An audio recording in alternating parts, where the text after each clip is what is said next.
Well, a very good morning and welcome back to Nassau in the Bahamas for day 3 of the Junior World Championships. And it's a very good morning to Gene Shin. Good morning, Sheldon. How are you enjoying it so far? It's good. It's been a wonderful tournament, and it's a beautiful venue, of course, so it's been a terrific experience so far. Okay, let's take a look at the 4 weight categories that we've got to bring to you today. 2 for men, 2 for women. And as you can see from that scoreboard in the background there, we'll start with the under 63 kilo category. And we'll start by taking a look at the top 4 seeds in that weight category. The number 1 seed is Celinda Corozo of Ecuador. The number 2 seed is Shanna Vermeer of the Netherlands. The number 3 seed is Meave Coughlin of Australia. And the number 4 seed is Dana Pohl of Germany. I'm going to go through the 4 weight categories, and then when I'm finished, Gene is going to jump in with a couple of people that he wants to take a look at from 1, 2, 3 or 4 of those weight categories. We shall see. Anyway, the under 70 kilo category, the number 1 seed is Aileen Santana of Brazil. The number 2 seed is Madina Taimazova of Russia. The number 3 seed is Margit de Verde of the Netherlands, and the number 4 seed is Alice Belandi of Italy. Right, those are the 2 weight categories for women. The 2 weight categories for men, we'll start with the under 81 kilo category. And the number 1 seed is Erlan Sherov of Kyrgyzstan. The number 2 seed is Jahongir Majidov of Tajikistan. Maybe we just call him Jacko. The number 3 seed is Christian Parlati of Italy, and the number 4 seed is Luca Maisoradze of Georgia. The under 90 kilo category, the number 1 seed is Francisco Balanta of Colombia. The number 2 seed is Tot Apor of Hungary. The number 3 seed is Falk Petersilka of Germany. And the number 4 seed is Darko Brasinjovic of Serbia. Right, those are the top 4 seeds. Who are you going to be looking at? Who am I going to be today? looking at? Yeah. Right, because even though we're going to be looking at specific players today, you can always switch from mat to mat. So feel free to follow whoever you like. But the approach I've taken each day to do these picks has evolved as the tournament has evolved and with each weight class. So in the beginning, of course, we had people that you couldn't look away from, like Bilo did, and so on. But today, what I've got are 2 weight classes, 1 in men and 1 in women. And the first is 63 women.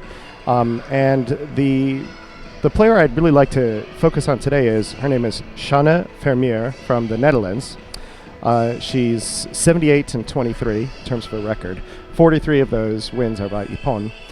She's been a very, very constant player, and that's something that really interested me today. She took a silver at this tournament last year. And since then, she's also taken 2 continental golds. Prior to that, she was also the cadet world champion at 2015. And this past year, she has been at the senior level, just playing, it looks like, just about every tournament she could get to. So, and she's consistently placed at around the bronze level. So I wanted to really focus on somebody who has this kind of incredible work ethic, very, just really perseveres, and see how she does today. Okay, it's a good idea for her to be here if it's points that she's looking for qualification, especially given, as you say, that she was runner-up here last year, so that's right. a good omen then for her. I'd like to see if she's able to get it that one more notch. Okay, next one is 81 kilos, men, and the player I wanted to look at today, his name is Christian Parlati from Italy.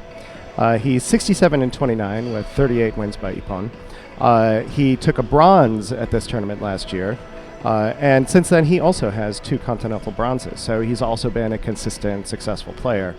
But the thing that really struck me about his particular play was he's got these interesting takes on classic techniques. Like he's got this sweeping, very low sweeping O Uchigari where he comes down on one knee and then sweeps his other leg really, really around in this huge dynamic arc that it was just very interesting to watch. He's got this swinging Tayatoshi entry that he tried against the Japanese at this tournament last year, which nearly worked. And it's the kind of flair that I think makes technique really interesting. But he's also got a good range. He's got a very good Haraigoshi. He's got this overwhelming Kosorogake he really likes to do. He transitions well to Newaza, so I think he's going to be a really interesting player to watch today. Okay, that is Christian Parlati in the under 81 kilo category. It would be interesting to look at the number of Japanese winners who were not seeded, because there's a Japanese in the under 81 kilo category, Christian Parlati. You picked out the Italian there. The Japanese is in the top half of the draw, unseeded. In the under 90 kilo category, again, top of the draw, unseeded. In the under 63 kilo category, top half of the draw, unseeded. And in the under 70 kilo category, again, top of the draw, unseeded. So what you've got then, historically, the strongest nation with fighters, none of whom are seeded, and we possibly need to give an explanation as to why that is. You collect ranking points by competing on the International Judo Federation junior circuit.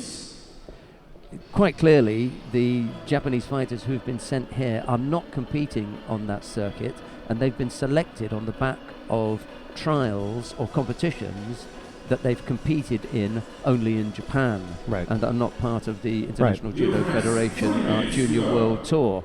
So what you have are highly accomplished and highly experienced fighters from Japan who've competed inside Japan, who are now, as a result of success in their own domestic competitions, being let loose on the international unleashed. arena. Unleashed.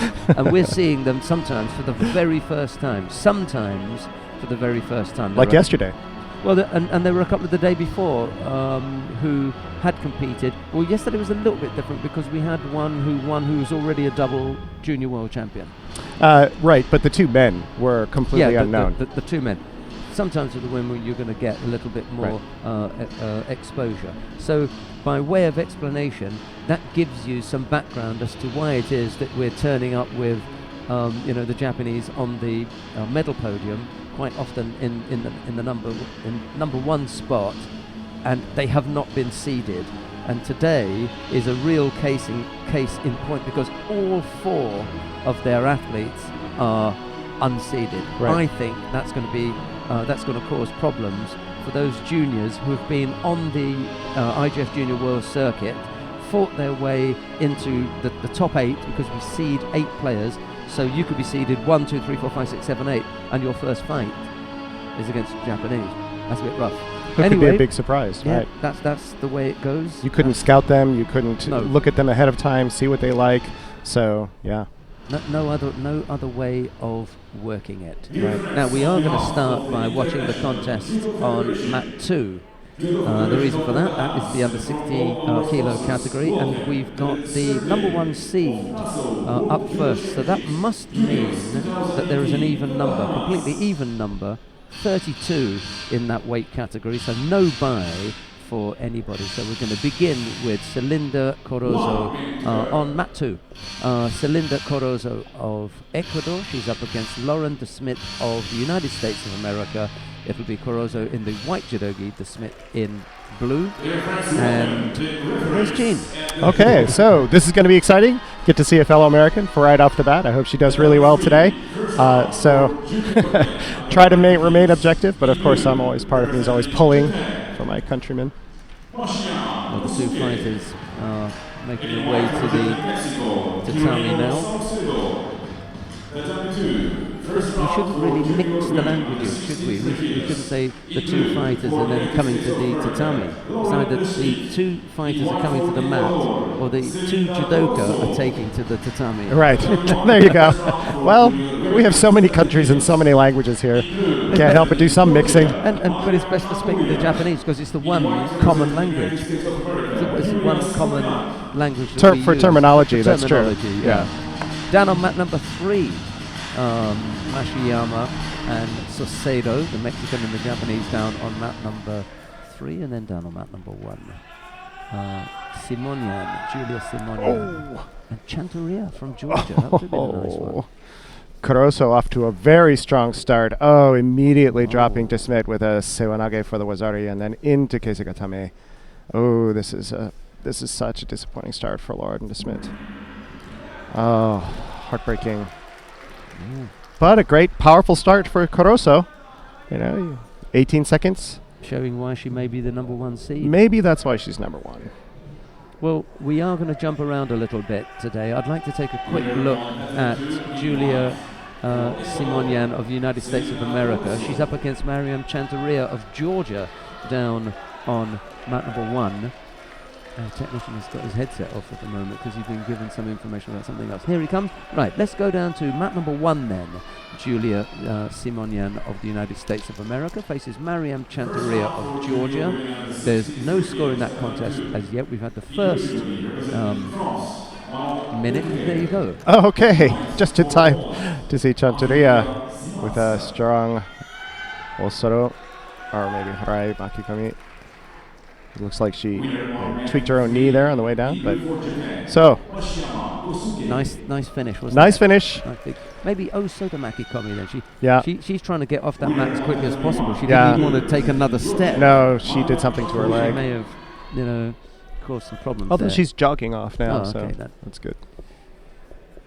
Right. Shake it off. Let's jump again. We've seen mat 2, we've seen mat 1. Let's go to mat number 3 then. Why not? Benjamin Kendrick of Canada. Negative. Right, okay. You couldn't wait, could you? I did wait. I waited till we went to mat 3. Okay. No, let's go to mat 3. There must be something about mat number 3. Yeah. Right.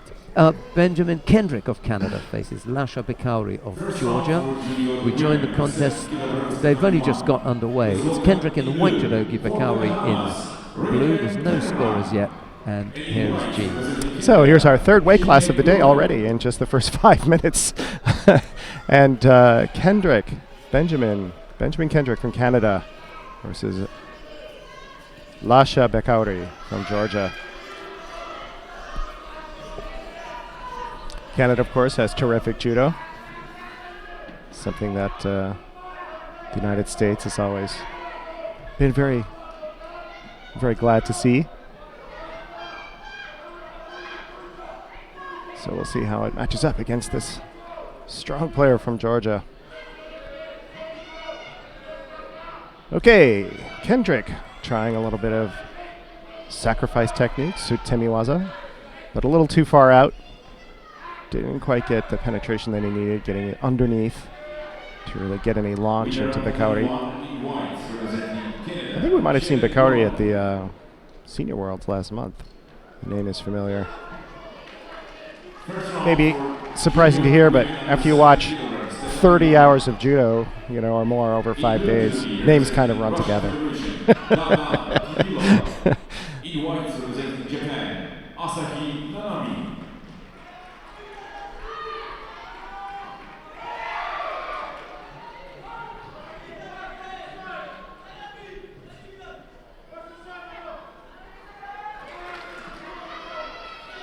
Okay, Bikauri really kind of shutting Kendrick down a little bit here. These first matches right off the bat early in the morning, always a little bit of a slow start. Except, well, of course, that's not true at all. We just saw some really, really good throws in the women's divisions. Maybe the men are just having a little trouble getting started this morning. No score, no penalties, just under 2.5 minutes left in the match.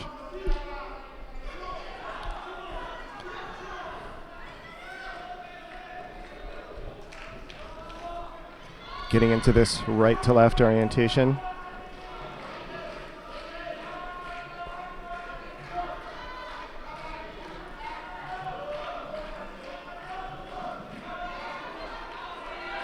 A little bit more exchange there. Still neither player really able to get what they'd like to get going. So we'll see if one of them opens it up a little bit. Neither really, they're coming in and working on their grips, and they're just sort of coming in and just grabbing. There's none of the kind of really vigorous grip fighting or kumikata that we have seen over the last couple of days. These players seem much more content to just come in and try and just get their grip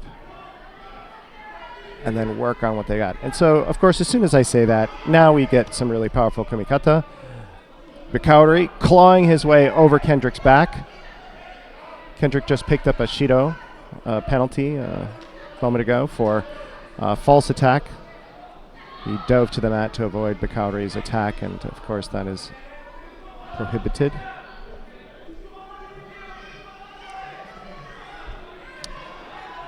We want to keep an eye on the scoreboard as it advances to make sure we pick up Vermeer.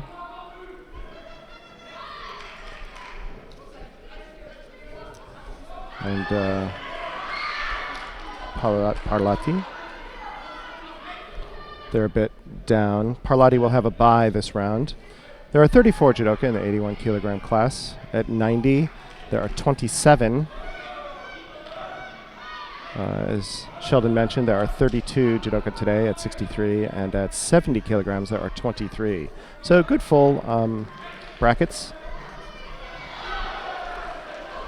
Not huge, but fairly complete. 70 is the lightest bracket today in terms of numbers. Kendrick now has 2 Shidos with under a minute to go. Here's a highlight from mat 1 showing on your screen with a nice little O-uchigari, a driving O-uchi. Yeah, right there. Look, took her right off her feet. Asahi Nanami from Japan throwing Dana Tibilova from Russia for the Ippon. That's really a nice feature, so that you get to see highlights even if you're following us, and you're not going to miss the best of the action on the other mats. Awazari for Bakauri with 31 seconds in the match. First round for junior women under 70 kilograms. Also, I think another Ouchigari. So we saw 2 major inner reaps right in a row there. This one wasn't quite as dynamic and not as complete. Only the Wazari, not a full Ippon.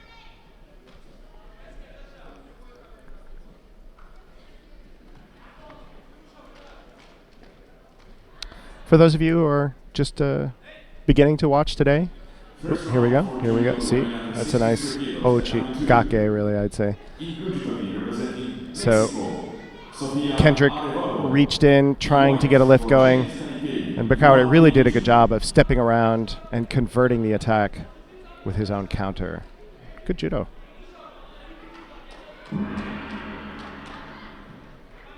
And there's time. And there you see the Georgian spirit of sportsmanship. They're just, I'm just continually impressed by their graciousness. All the Georgians I met last month in Baku, tremendously warm and friendly people.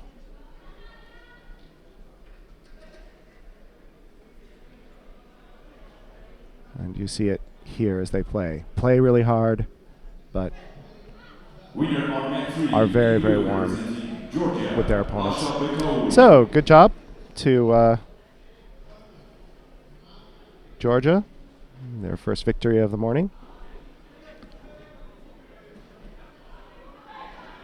First round for junior men under 90 kilograms, at number 3. So let's stay here at mat 3, and we'll see Emils Gerkens from Latvia versus Denis Turac from Slovakia.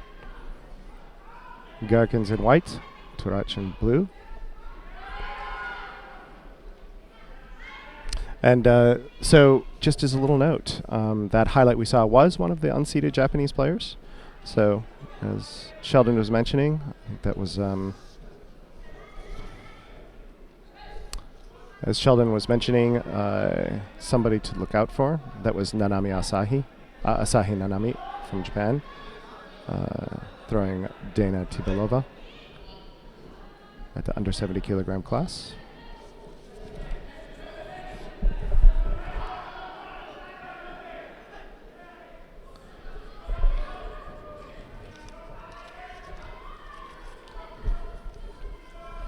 So, here again, we see the left to right orientation.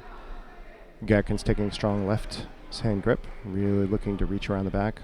Turac taking strong right.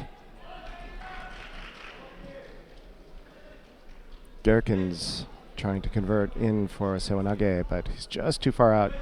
Turac able to back pedal. And Gerkens never really got his rotation, his own turn in He came in with the upper body, but his hips and legs never really finished coming in, so more of a jab than a complete attempt to throw. If I can bring in some boxing terminology there. There we go, kateguruma. And really, that one was much more concerted in its effort. Really locking up on that near arm, driving his head into Turach's torso, but couldn't quite convert it, couldn't quite complete it. But Turach picks up a penalty, his first Shido, for passivity. He hasn't been attacking as consistently or forcefully as Gerkens. Oh, and there we go again. Turach coming in because he had that Shido. He tried to come in, and Gerkens countered with an Uranage, but Turach was able to spin out of it. And Gerkens now working the newaza, trying to get his sankaku in, but can't quite get that right leg up in the crook of his left knee. Couldn't lock it up, even though Gerkens looks like he's got the legs for it. Sankaku is a really good tool to pick up if you've got long legs in proportion to your mass. Short legs don't tend to be as facile putting in the sankaku.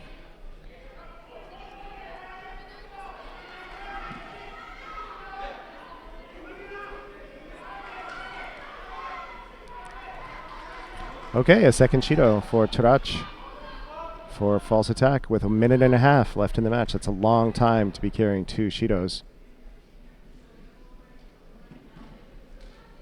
And Gerkens keeping up the pressure, coming in with some attacks.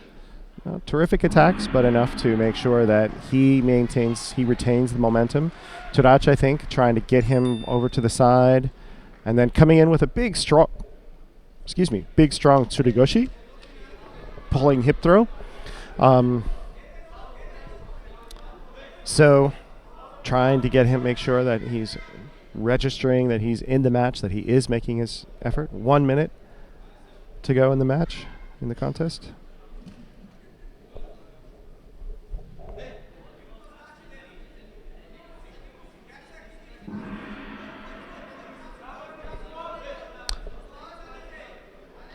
And here we go.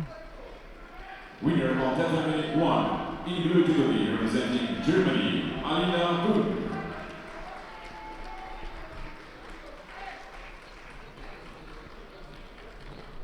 The next contest on Tournament 1.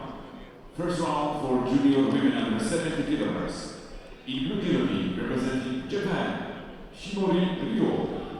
Turach trying to come in. No score. Turach still down by 2 Shidos. Gerken has a clean sheet at the moment. Innocent of both points and penalties. And Turach coming in with a bit more energy. Coming in the last few seconds of the match. Not taking it easy, as sometimes happens, as quite often happens actually, as you get close to the end of regulation time. Both players sort of by tacit agreement agree to tone it down so that nobody makes a big mistake. But Turach really seems to be taking an opposite tack, at least then he did. And now they're doing exactly what I was talking about. A couple seconds left. Oh, but Gerkens in with a big Sore Tsurikomigoshi. But Turach, but not enough to pull Turach around. Both players looking a little strained at the moment. Maybe they're breathing a little harder. Oh, Turach in for the Ouchigari. And then Gerkens with a big turning. I'm not sure if that was Sewanage or Tsurikomigoshi, but enough to get the Wazari.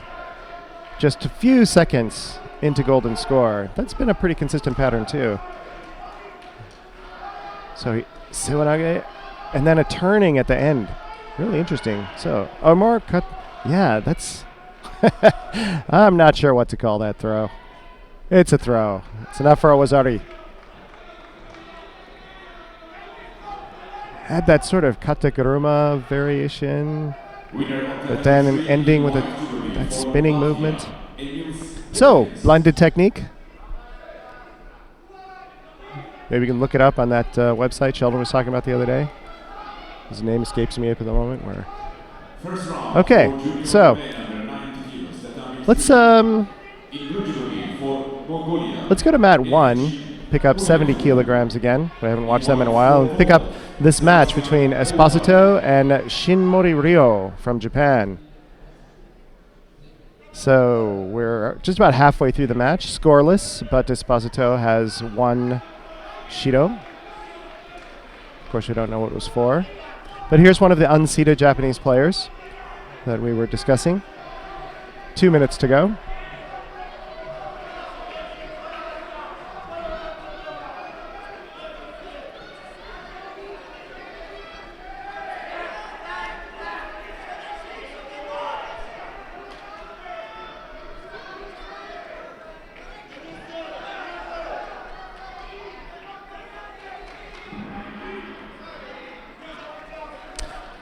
In for a big makikomi, dropping makikomi by Shinmori Ryo.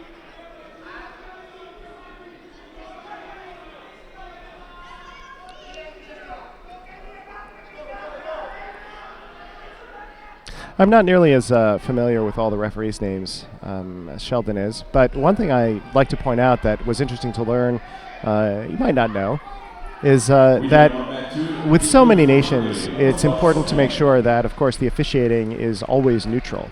So one thing that always occurs is that no matter who's on the mat, the referee will never, ever be a person from the nation of either of the players. So that's why you always see, so here, for example, we have a Japanese player, an Italian player, and a Korean referee. So it's always going to be somebody from a third country. Checking to make sure that Esposito is okay. That was a pretty vigorous shimiwaza attempt by Shinmori Ryo when she came in. When she came in for that, big driving, looping attempt to get the gi around Esposito's face under her chin, but looks like it caught her jaw instead. Esposito picking up his second Shido for false attack, and now both players have Shidos.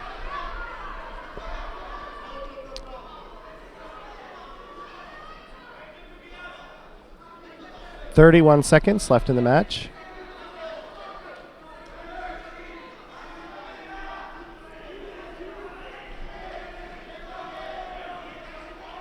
Very vigorous, both players fighting very dynamically.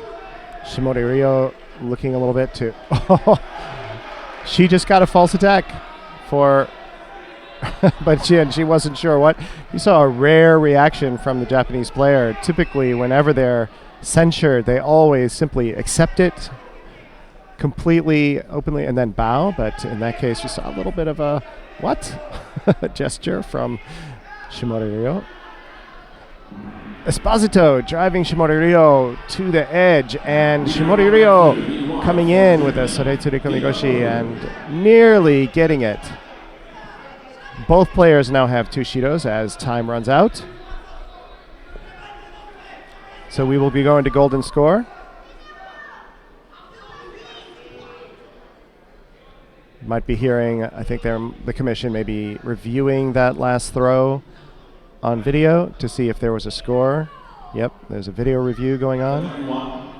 And a Wazaria scored for that throw. So maybe we can get a replay of that. Let's see for ourselves what it was. Mat 1. Esposito. So we're going to want to keep an eye on mat 2. Soon we're going to be switching because that's where Shana Vermeer will be coming up. But for right now, we're staying on mat 1. We're going to pick up one of the Bahama players, the first Bahamian player of the day, Brianna Major. And, here we go. Here's that replay. And so there she drives in, Soreitsuri Komigoshi, and she's driving, and her shoulder, so the reason that's Wazari is because even though there's a pause and First round for junior you'll see that Esposito really brings her hips around. She twists her hips in the air to keep her shoulders from coming down. See how her right shoulder is turned underneath? That is enough to make the wazari right there. Okay. Okay, so, and then we come back just in time to see Melissa Penalver throw Brianna Major for Nippon. At 22 seconds into the match. First round for junior men under 90 kilograms, tatami 3. So let's go to mat 2 and let's start picking up the 63 kilogram matches, since we're going to be wanting to look at that anyway. In white for Kazakhstan. And right now we see another one of the Japanese players. That's a nice coincidence.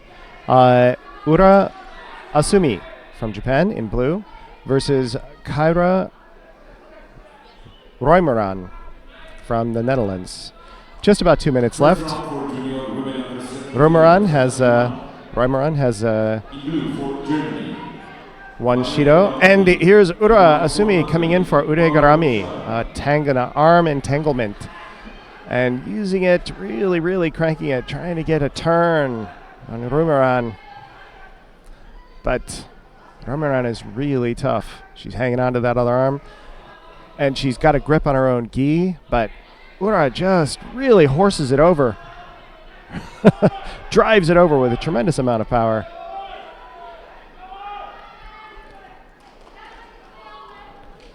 Almost getting the osekomi.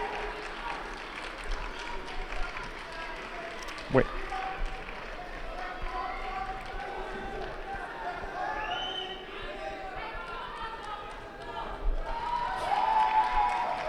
Winner of category 1 in white, representing Hungary, Baruk Shara.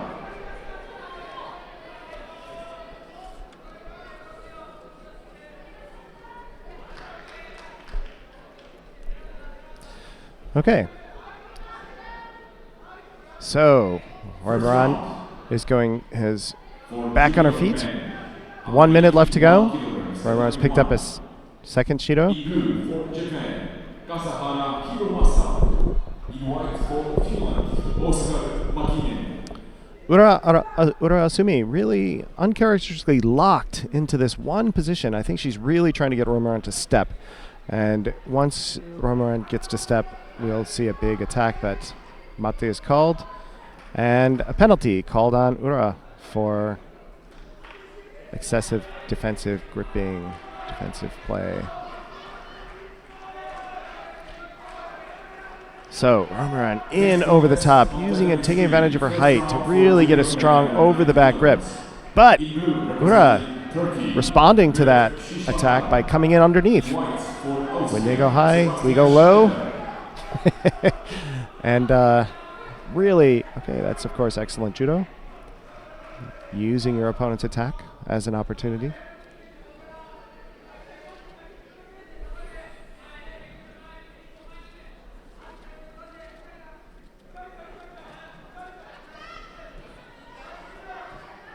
Starting to see some matches on mat 80. Ooh, okay. There was a wazari. And in for the osekomi. You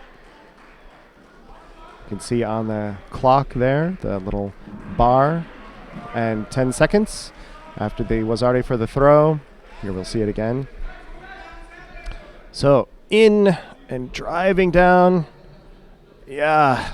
See, I didn't see that as a wazari at first. But it's enough continuous motion and enough contact with the back to count as a wazari. And then locking right into the pinning technique, the osekomi, to finish it off for a Nippon. So again, here we have another one of the unseeded Japanese players winning her first match. We'll try and keep an eye on them as we go along.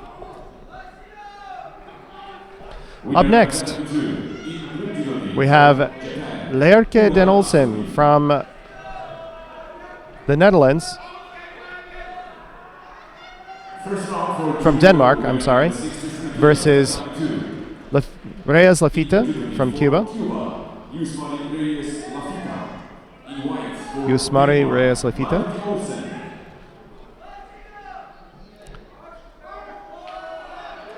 Olsen Lerke. Olsen in white. Reyes Lafita in blue.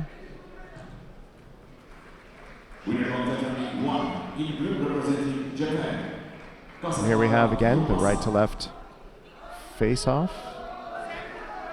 Right to left gripping. It's surprising how common that is, where it just stays for a long time. And you still see it, of course, particularly with the really, really experienced advanced players. No matter what grip one's opponent attracts or attempts, the other person will immediately take the mirror grip. So if somebody grabs me right, I'm immediately going to grab left. Even though I'm a right-handed player generally, I'll start on the left and then work my way to the right. That seems to have faded a bit, where people are more or less just staying on the one side.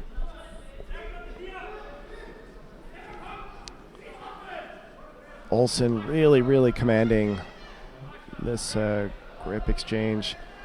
She's got both hands where she wants them. Reyes Lafita is really having to hold her out. She's not careful. She's going to pick up a Shido for defensive play.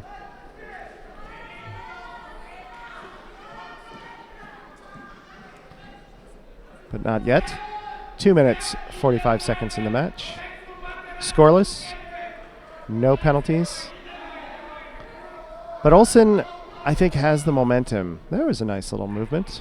Olsen coming in, and Reyes Lafita really coming in underneath it. Slipping the grip. Making Olsen overshoot. So one thing you might notice is sometimes the back patches, like in this case, Reyes Lafita has an IJF on her back. There could be a couple reasons for that. One is that she's sponsored by the IJF. But in this case, I think it's because, and you see how she doesn't have a coach. It's because her gi did not pass gi control. And so she has to, so the IJF will give her a gi to wear.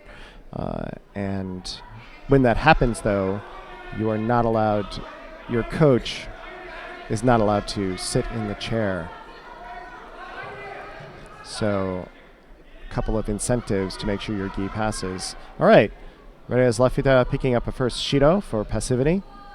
She's just not attacking. Oh, Olsen in over the back and really coming in with a Tsurugoshi. And then around for Osoro. And driving, not for no. Oh, and she got the Wazari. Okay. So that was enough for a Wazari. And now she's working on getting this front Sankaku, I think. She's in the position. Her left knee is really driving in. She couldn't get her right foot, though, hooked up under the arm.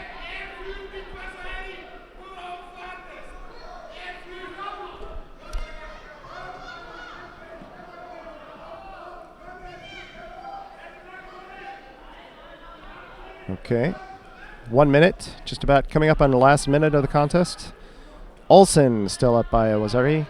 Reyes Lafita down by a Shido as well. Oh, Olsen continuing to work. So this is something that's really good to see, too. When you're ahead, well, she just got a false attack for that. I thought that was a good attack myself, but that's why I'm sitting here and I'm not out on the mat. So, Olsen Lerke, I was just about to compliment her, too, on how she's still working positively. She's still continuing to attack. She's coming in, trying to win the match on a positive note, not just hang on to her Wazari, which we've seen a couple times. And yesterday we saw, work disastrously for a couple of players. Gamasov and his first opponent. Okay, Reyes Lafita picking up a second Shido, a second penalty. And I'm not exactly sure actually what that gesture was. So I think it was defensive gripping. It would sort of look like the referee said, you punched her. But of course she didn't. 5 seconds left in the match. And unless something miraculous happens, it looks like it's going to be Lerke Olsen's match from Denmark over Yusmari Reyes Lafita from Cuba.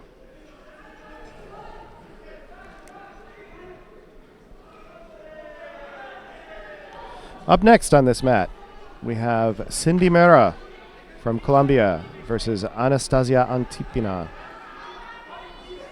from the Ukraine. And then after that, we'll have Shana Vermeer from the Netherlands versus Agustina De Lucia from the Argentina. And we're really looking forward to that match, see how that works out.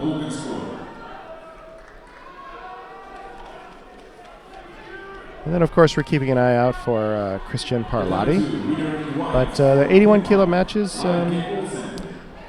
they had 34 judokas, so there were a lot of buys in this round. So we're going to have to wait till round 2 for Christian Parlati, where he'll be playing Punsak Gitseren, Ganbatar Punsak Gitseren from Mongolia. That'll be a tough match. So here we go. Cindy Mera from Colombia versus Anastasia Antipina from the Ukraine. Mera in Colombia in white. Here we go. A highlight from mat 1. A nice Sasai Tsurukomiyashi. Look at that. Really classical. Although had both grips, looks like on the collar. And then still, but with that really nice Kuzushi, really nice off-balancing, perfect placement. You get this nice flailing rotation on the part of the uke being thrown there. Uke, of course, is the term for the person being thrown, person receiving the throw. I've heard some other terms used for people who've been thrown, but we should leave that out for the moment. Okay. Antipina really driving Mera for the Wazari. And in for a Shimewaza immediately. Antipina is really not wasting any time. It's just in the first minute. Both players have a Wazari now. While I was watching the highlight, I think we missed something that Mera was able to get. Okay, didn't get the choke.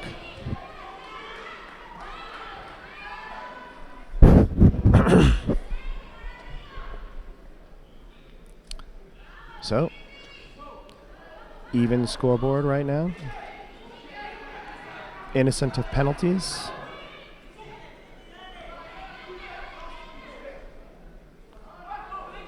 Getting that strong right to left position again. Mera taking the right hand, and Tipina taking the left.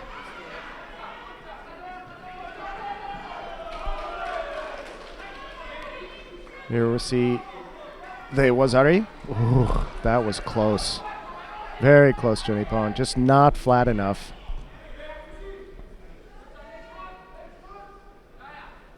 So close. Mera was really lucky to turn as much as she did. If Antipina had kept her other hand and kept Mera flat, it would have been it. And so here we are, in the same kind of situation, getting into the same kind of pattern. Mera really, really wants to bring Antipina down and forward into a big Koshiwaza, but she's giving... I'm sorry, Mera wants to do that, but she's giving Antipina the chance to do that same kind of counter she did before. So we've seen this occur a couple of times when players get really well-established patterns. Sometimes it really works, but other times it affords... Oh, but Mera got it. There we go. Mera got the ippon.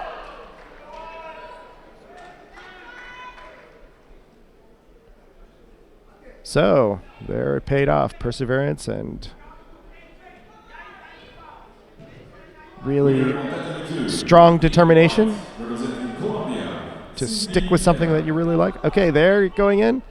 A bit of a switch up. Let go around, and then reached in for a sewanage, an ippon sewanage, driving down into the ground.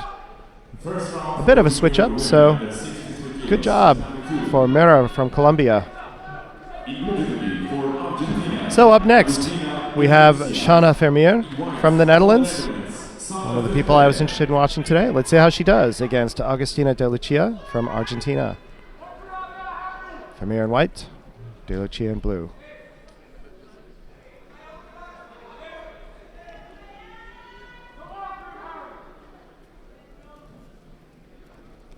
One of the things that I noted as I was doing some research on Vermeer is that she's a tremendously steady player.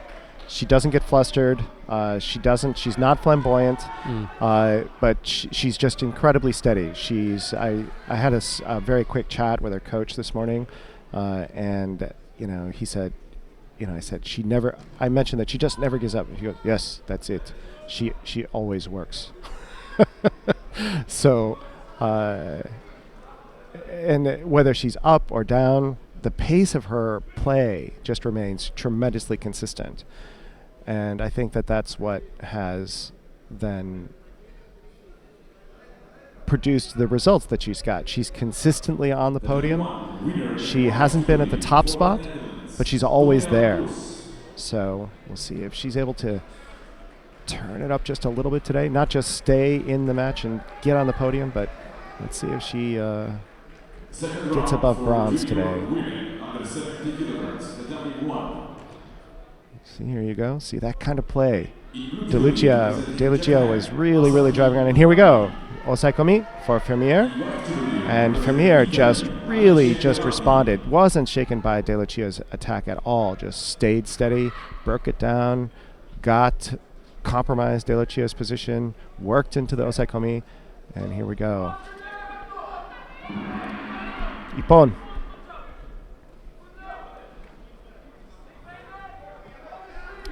So, there we go. Shana Vermeer through her first match.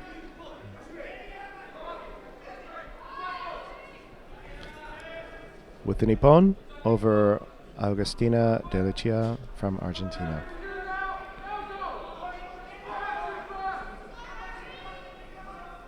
Winner on Tatami 2, in white, representing the Netherlands, Santa Fe.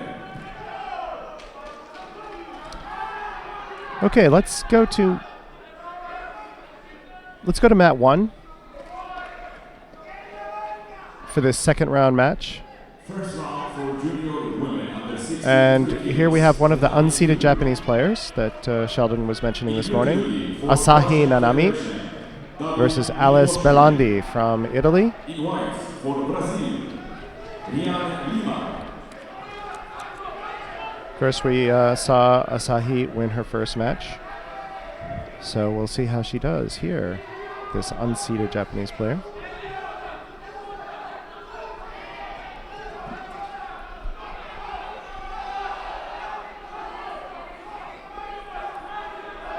Actually, I think we just saw her in a highlight. We saw her throw in a highlight, so. Oh, and see here, we see this kind of very intelligent, very experienced play where Asahi works Belandi over into a corner, really, which both limits Belandi's ability to move and puts pressure on her to do so. So it's a way of really, really forcing your opponent into movement that they might not want to make, but they have to make. I would say it's like chess, but it's more like Go, actually.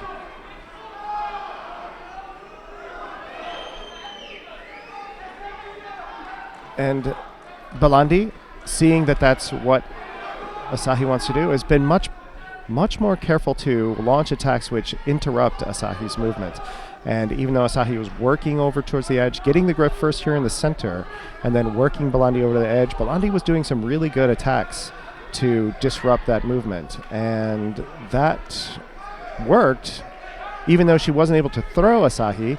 Asahi picked up a penalty for passivity. Because while she was working on this tactic, Belandi is, of course, attacking. So here we go again. Working over to a different edge of the mat. And Belandi again, working on these low Ashiwaza attacks, really disrupting Asahi's movement.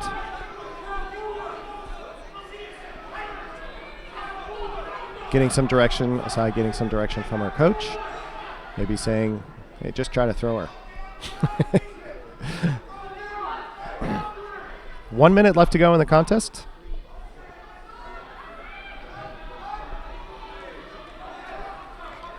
Asahi not doing so much pressure at this time, although they're ending up on the edge of the mat anyway. Again with the Kenkeotsu, right to left orientation. Asahi taking the left side. Belandi working on the right. And you saw a few more attacks there from Asahi this time. Getting Belandi to stumble, come down on her face, on her front.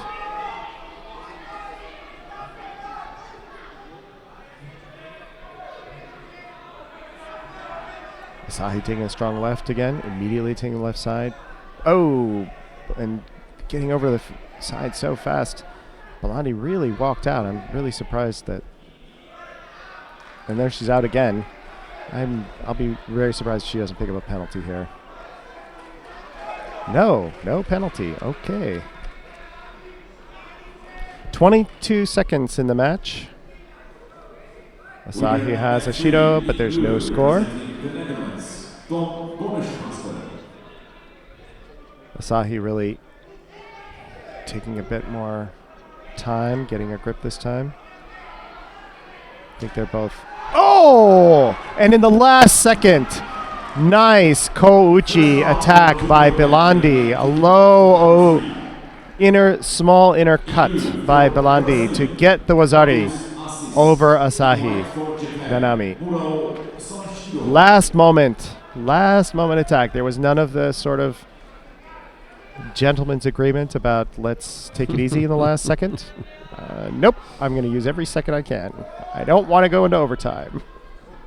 Well, this is one of the fighters that we spoke about this morning. Yep. Number 4 seed. Alice Belandi. I think she won the Junior Europeans earlier this year in Sofia in Bulgaria, if I'm not mistaken. Alice Belandi. So, somebody who knows what she's about. And having disposed of the dangerous Japanese, kind of opened things up, doesn't it? You ask, well, where are we going to go next? Yeah. Who's gonna stop her up in that part of the draw? Yeah. Well, of course, there's the first seed, and Ellen Santana from Brazil, who was somebody that I actually looked at for today. She's a very dynamic player herself. She loves Jujigatame. This is her. Actually, I have a little bit of statistic on her. Ellen Santana has not a huge record, 25-9 as of today. 21 of those are by Ippon. Wow. So she's got like almost a 90% victory by Ippon. And most of those are by Jujigatame. She really loves Jujigatame. You should never, ever let Ellen Santana have your arm. And her primary attack for that, though, is flying Jujigatame, which is illegal now, correct? Well, it's illegal to apply the arm lock while standing. Right. So the debate really is, are you standing if you're flying in the air? Well, it was working a lot last year. Yeah. She won several matches last year with it. You cannot now take your opponent to the ground whilst applying an armbar. No. There's the Sangaku Gatami, I think, from Boehm. Alina Boehm. There's a second Japanese in the weight category, Shimori Ryo of Japan. So yes, we saw her win her first match. She defeated Martina Esposito. Yeah. Well, she come up against Madina Taimazova of Russia next. So there are a few toughies in this group. 70 kilos. So, Alina Boehm from Germany with the Ippon, with the Sankaku Gatame. Has that name been accepted by the Kodokan? What's that? Sankaku Gatame? I think that I'll have a look on there, but I'd be surprised if that wasn't one of the 90 techniques. Second round for junior women under 70 kilograms, Tatami 1. Sangaku Jimmy and Sangaku Gatami. Japan. Shimori Ryo. Here we go. In white judo, Medina for Russia Tamazova Federation, from Russia versus Shimori Ryo. Tamazova.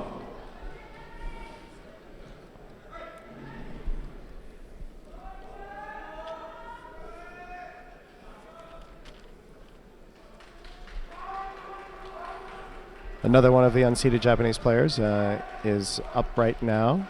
Or, no, actually, that match just finished. Didn't see how it turned out. The Japanese player won by Ippon on mat 3.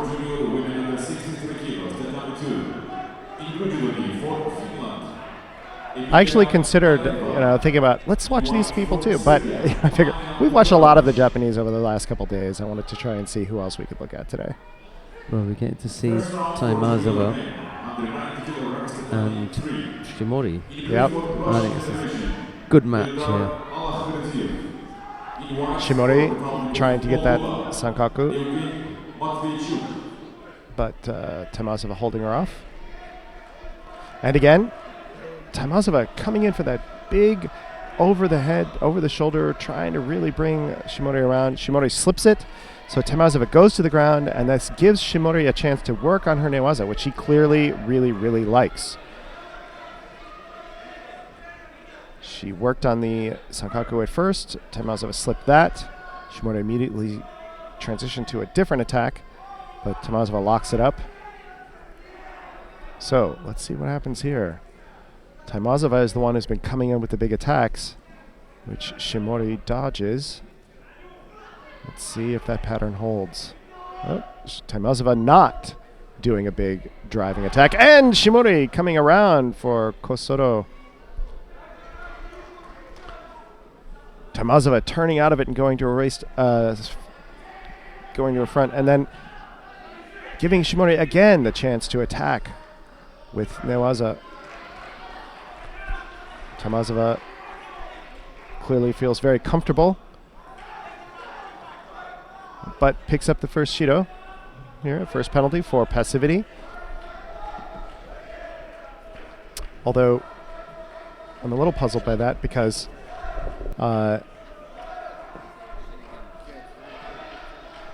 she had all the attacks to begin with, and Shimori just had the one.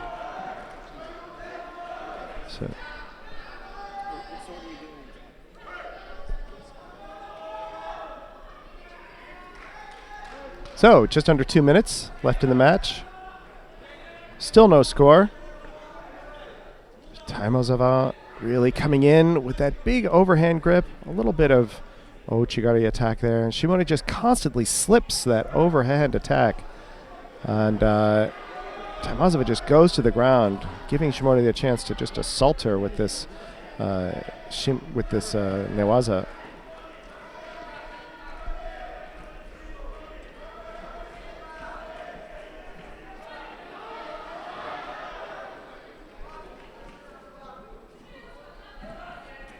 And again. So, either Tamazova is going to throw Shimori, she's going to catch her, or Shimori is going to... Shimori's had a couple of nice attacks herself. That might be a false attack now on Tamazova's part. No. Or Shimori's going to catch her with her own throw. She's had a couple of pretty good attacks herself. Or Shimori's going to get... She's going to get this newaza sequence really going and lock Tamazova up. And there we go with Shimori coming in with an Uchimata. Enough for the Wazari. Tamazova did everything she could to land on her front, but Shimori had pulled her Tamazova's left arm and shoulder in enough to score the Wazari. So here we have Tamazova switching it up, trying to do Kataguruma, but Shimori shuts it down and now is going to work on the newaza again. 26 seconds left, as you can see there on the clock.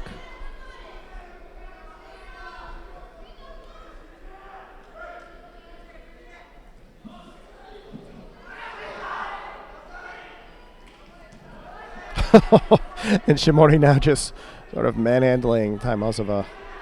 And then now getting in for this kata tejime.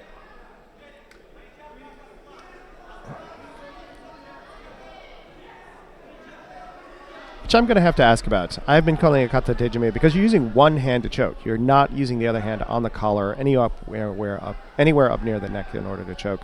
So I've been calling it kata tejime. However, when I look it up, it's listed on the videos as okuri erijime, which is sliding collar strangle, and I just don't see that. I don't see that as being the same at all. Okay, time is out. Shimori Ryo with the Wozari over Medina Taimazova from Russia.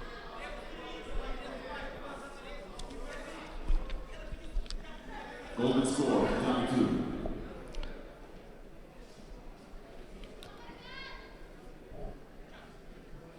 So, one of the seeded players.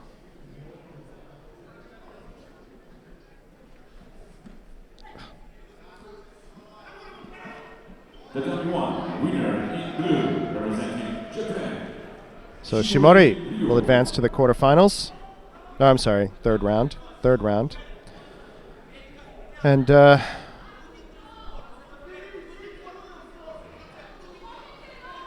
we'll face the winner of this match between Zala Pekoler from Slovenia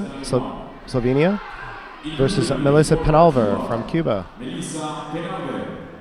In white jewelry for Slovenia, Zala Pekoler. So we'll stay here and see which one it is. Here's a highlight from Mat 3.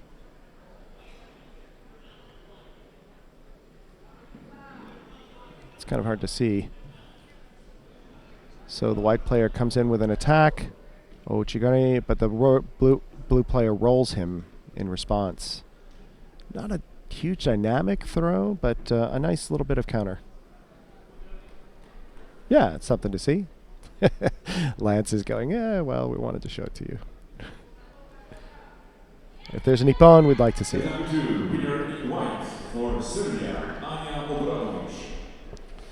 Okay, here we have Penalver from Cuba. The deep overhand grip over the back, really trying to haul Pekoler around, but being taken down backwards by Pekoler. First round for junior men under 90 kilograms. Nearly getting Ozari.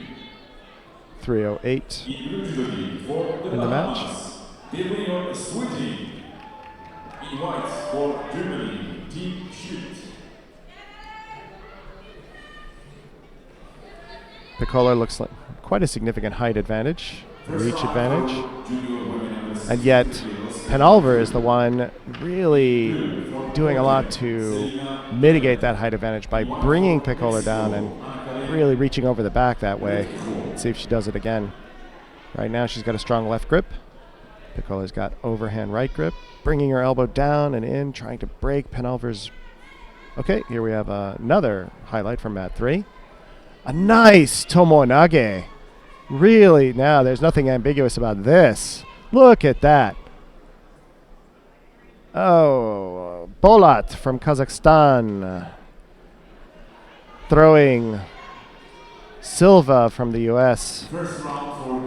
Big flying Tomonage there.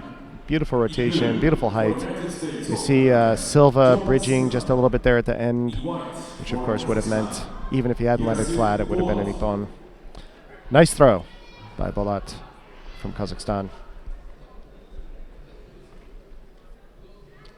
And in the meantime, we are still slogging away here on Mat 1. Both players really locked into their grips that they've decided that they like early on. The board is innocent of points and penalties.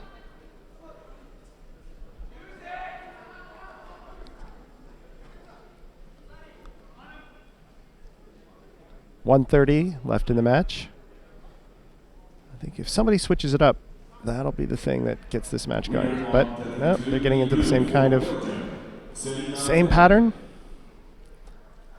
Let's see if one of them is able to push it in, push it through. Okay, Pekoler's got a bit more. Oh, she had a bit more going that time. Maybe we're going to see a penalty here. Defensive defensive play, holding out your player defensively on Penalver. Olga Severin. In white, representing Australia, Maeve Gohan. So now we have one Shido on the board with 1 minute left in the match. And Penalver now, again, doing that, really reaching over and just drawing Picoler down. Really trying to taking Picoler's height out of the equation. Taking her out of her comfort zone. But she doesn't have the other hand. She's got her left hand coming in really powerfully, but she's just not got her right hand to the point where she can get Picoler in and deep.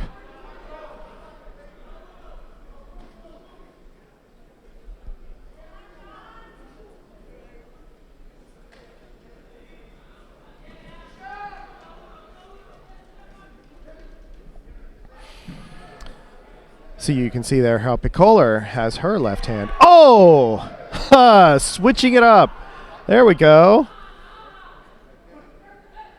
Penalver with a nice little ashiwaza, I think a deashi harai. And taking Picoler down. Here we'll see it. Yeah, see this? Look how she takes that foot. Nice deashi harai. With her left foot, just doing that little bit of a tap. And then bringing her down backwards, bringing Picoler down backwards. Look at this, how Picoler picks up her leg. So, actually, technically, that's Kosodagari, not deashi harai, Kosodagari. So, very pretty.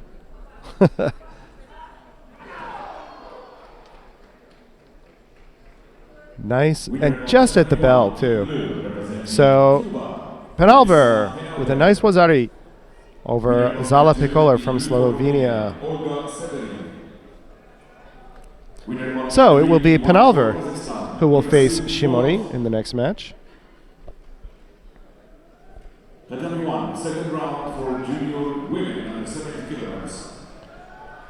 And who have we got? In blue for Hungary, Balog Shara. In white for the Netherlands, Margriet de Bocht. Tatami 2, first round for junior women under 63 kilos. In blue for Poland, Natalia Krupska. In white for Israel, well, let's just stay here. We'll see our first Israeli player today, Ili Sharair versus Natalia Krupska from Poland. In white for Colombia, Francisco Balanta.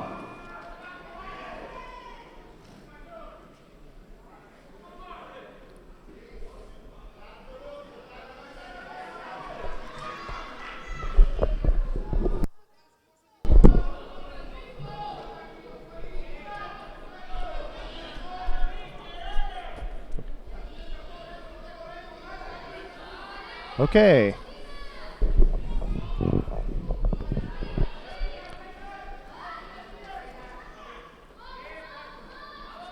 Sorry, I was a little distracted there for a moment.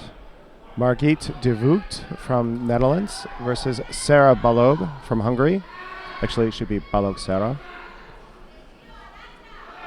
Ooh! Oh, that was pretty.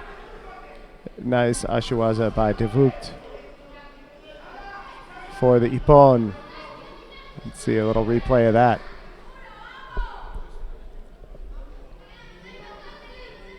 Winner on mat 1 in white for the Netherlands, Margriet de Voogd.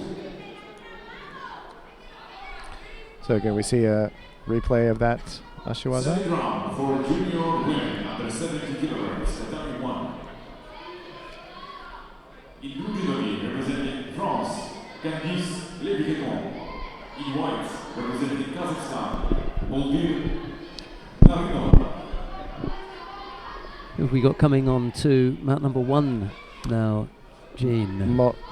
Moldir Narinova from Kazakhstan versus Candice Leviqueton from France. Okay. Well, during this, we're going to have Mike Tamara, the president of Judo Canada, come in and sit in with us. Gene Chin is going to take a little bit of a break. We're going to chat to Mike about the forthcoming Grand Prix that's going to be staged in Montreal next year. You can continue watching as Le Breton picks up that Wazaria now secures the Osai Waza.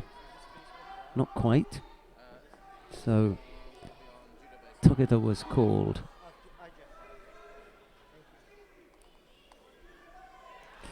So Wazari the lead for Candice Le Breton. There's still plenty of time left on the clock, well over 3 minutes there.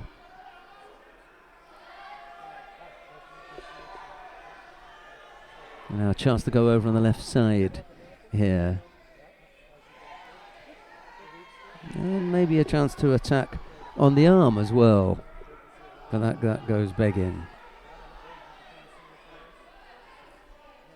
As I say, plenty of time left, but Le Breton looking dangerous here.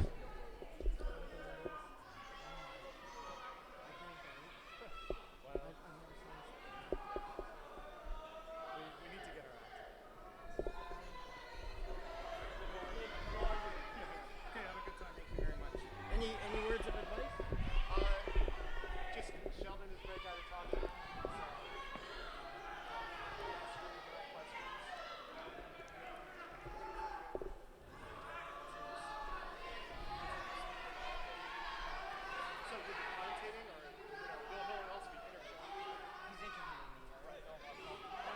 A little over half the contest still to go. Le Breton still leading by Wazari. Just at the suspicion that she would be able to finish it off a little bit earlier, but she comes up with a second score anyway, and that now is done and dusted. Coming up next, Ariane Sherov of Kyrgyzstan will face Kasahara Hiromasa of Japan. It's Sherov and the white judogi Kasahara, and if I'm not mistaken, this was the #1 seed in the under 81 kilo category when we started this morning. Just going to have a quick look and make sure, because Jean Shin had all of the sheets. Kind of bagged those this morning. It was, yeah. So it's our first look at Sherov this morning, and unfortunately for Sherov, he's also drawn against Kasahara, and I suspect that Kasahara is one of those danger men that won the qualification tournament to come here, and we've got no real background on him. So bad news for Sherov as the #1 seed. But I'm joined now, it's just this afternoon, so it's a very good afternoon to Mike Tamura. Mike, good afternoon. Good afternoon, Sheldon. How are you? I'm well, thanks very much. Your first visit to us on Judo TV, so welcome, and we're inviting Mike along here because as president of Judo Canada, he's just signed recently an agreement with the International Judo Federation President, Mr. Marius Visa, to host a Grand Prix in Montreal, Canada next year. So Thanks for having me. I appreciate this, and so you looking forward to that? We're excited. Almost as much as we are at coming to Canada. Well, it's really important for us to develop a good relationship with the International Judo Federation, as you know, with Mr. Marius Visa. And it's time for us to establish the next level of judo for us as a country. Yeah, as far as the relationship is with Canada, I can tell you unreservedly that the reputation of the Canadian athletes, coaches, the commitment of Canada as an IJF member is, not in question. Absolutely, there is no question about that. What I've always felt for many, many years is that you've just been missing out on involvement in some of the bigger tournaments that's going on. No one's saying have a World Championships again, which must have been the most incredible drain on your resources back in, what was it, 1993 in Hamilton. 93. Exactly. That was the last time we did any sort of major events with the IGF. And everyone had a good feeling about that. It left people with a good feeling about judo in Canada, and then we had this massive gap when you've obviously done things in North America, and various continental things must have been staged and as part of games, I'd imagine. Yeah, we've been working towards different levels, not only in judo, but as you know, we hosted the Pan Am Games in Toronto and stuff like that. as we've developed, our first strategy when I came in as president 6 years ago was to build off the past team, and we looked at what's really important. And first is credibility of your athletes. So establishing a great coaching program under Nicholas Gill. That's there. And now we've established that. The second one was establishing reputation within the Pan American Judo Confederation, which we absolutely have done that with our refereeing and our coaching staff and within the organization. And now when I've sat down with Mr. Vizer, he's encouraged me to take Canada to the next level, and that next level would be hosting a Grand Prix, developing the strategies with the IJF. And we got to the point over the last 3 years where with Mr. Nicholas Gill and Mr. Patrick Esparbez, our CEO, we developed a plan to work with the Canadian government, Sport Canada, City of Montreal, and the government of Quebec to say, hey, can we pull this off? Do we have the resources? And are we going to get the funding support within Canada? And all that came together over the last 2 years with our team. And I'm excited to say that, yeah, we could sign the contract this year. Well, I'm thrilled, and not just from my position as commentator here, that I'll be going to Canada to commentate on that, hopefully. Right. Well, we're excited to have you and your team there, so I hope you will be for sure. But also because we've developed good links with your coaches. We haven't seen Nick as much as we used to, because we see Sasha Mamedovic and correct Michelle Almeida. There are a few others out there, but they are also building those relationships for you. But if no one else has told you, let me tell you, they do a terrific job for you. We also look at the way that they work with the athletes and how closely they work with them, and right across the board, both male and female. You've got good people there with good results. I know you've got your hands full at the moment. We'll go back to the Grand Prix thing, and I'm just going to skirt past a particular high point that people have been buzzing on, social media websites and everything with regard to the head-to-head battle that has been engaging all of us and really holding our attention. That's with Jessica Klimke and Krista Deguchi, which we've seen over the last year. I'm not asking you for a single comment on that. Let's go straight to the Grand Prix. I just wanted to tell you that is a fascinating matchup. We wish you well in managing that situation as you move towards Tokyo, but for sure you are spoilt for choice, because barring injury, you will be able to choose who goes, because after they get in the top 18, there's a special selection. Isn't that a terrible problem to have as a country? I know. You know what? It's shocking, and I feel for both the athletes. I feel for Judo Canada, who would be desperate to have 52, 57, 63. You may have 57 and 63, but you're going to be, you're going to have your hands full with one who's going to stay at home. This is the nature of competitive sport. Absolutely. The great part about us in with Jessica and Christina is, they're pushing each other to become better. Absolutely. And if that's the worst case scenario for us, is to have two world level athletes competing for one spot. We'll take it every time, because I think, it's made our women's team that much better. We've done really good. Sasha's been doing an excellent job. And of course, Nicholas is, also our high performance director. So, he was working in the program. Now he's working on our program, and it sure has established us with our athletes from the world cadet level, world juniors, and obviously now with our top level athletes in the world, hoping for Olympic medal in Tokyo in 2020.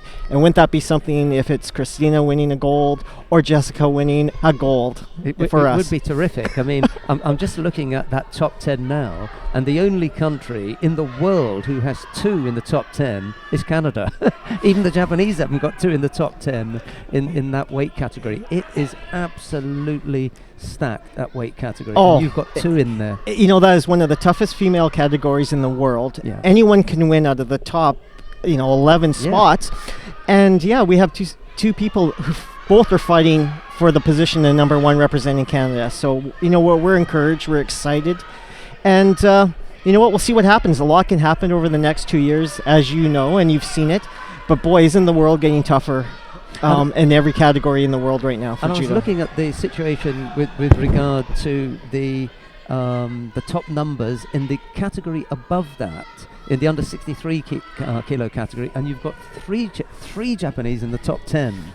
And the 57, it just goes to illustrate just how strong that category is. They've got one. Yeah. In the Isn't that category incredible? above, they've got three. Three. I'm sure if you go to 52, I haven't had a look, but I've got absolutely no doubt if you look at 52, they're going to have more than one in the top 10. And you've got 1, 2, 3. There you go. Look at that. 52 kilos, you've got 3 Japanese. 63 kilos, you've got 3 Japanese.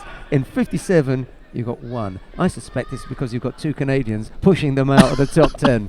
Oh, I really don't want to comment on that, but we are excited about our girls in that weight category, and you know what? It's going to be an exciting 2 years, and I can't wait to see who rises to the top and represents Canada. So I've got some good news for you.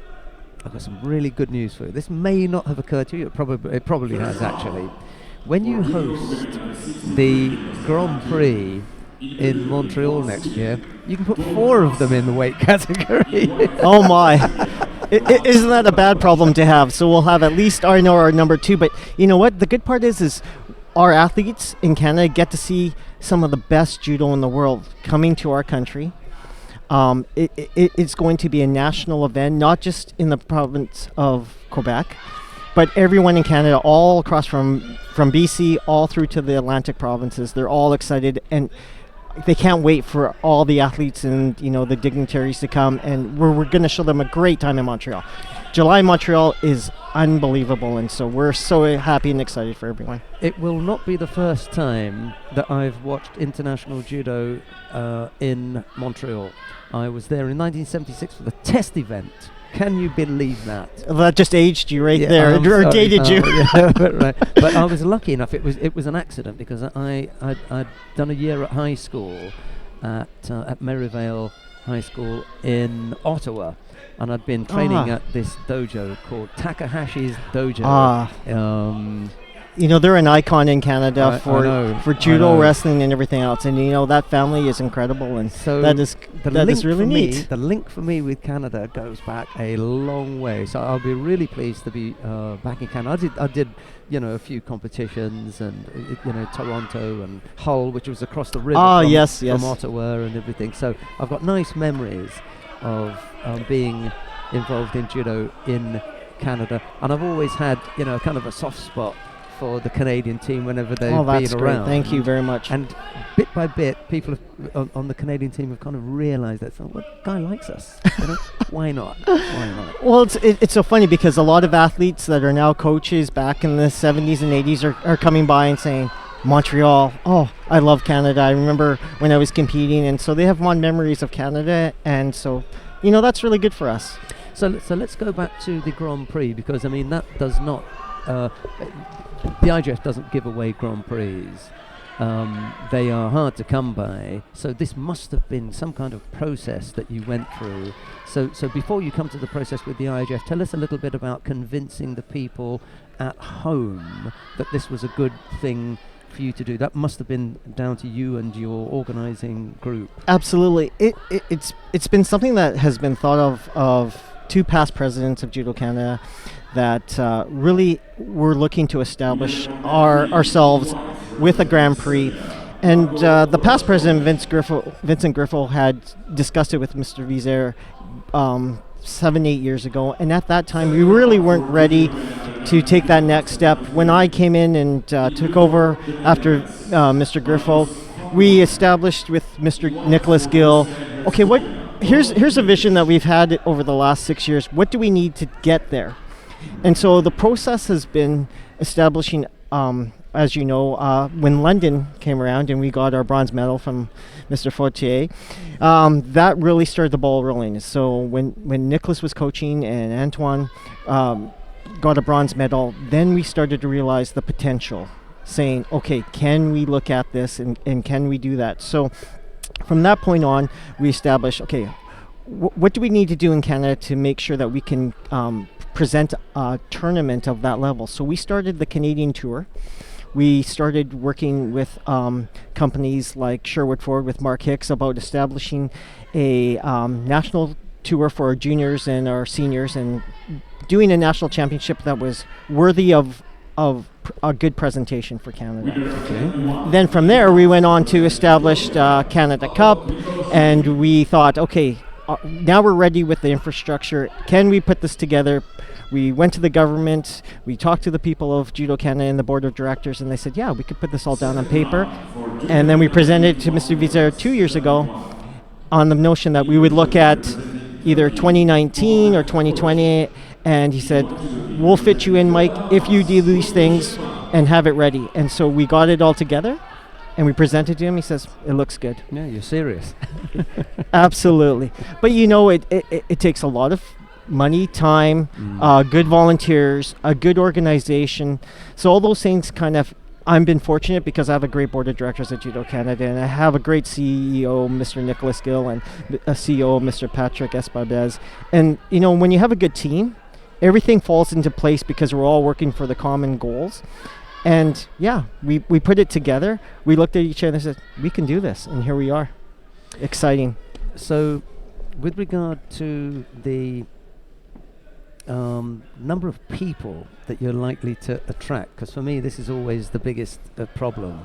How are you going to go about getting people to this event that you've worked so hard to get, and saying, look, this is what we've done, come and see it, come and be part of it? Well, there was other people, believe it or not, throughout Canada, cities such as Edmonton, Alberta. They were excited to host us. They wanted it. They go to sport all the time. Montreal was just, that's where our hub is. We have over 10,000 members in Montreal. And the National Training Center's there. Yeah. Our office is there, and so it's also an easier link to Europe. You know, it's direct. You know, it's Eastern. The flight times are a little bit more easier on the athletes and the coaches to come from Frankfurt to Montreal. Than say Winnipeg or it's Winnipeg or Calgary. I mean, there's an extra exactly. You know, there's like four. Not happening. So the reality is, there's only two places. You know, Toronto, Montreal, and probably Vancouver. BC. Vancouver might. You know, would probably attract more of the Asian teams because of the direct flights and closeness to them as well.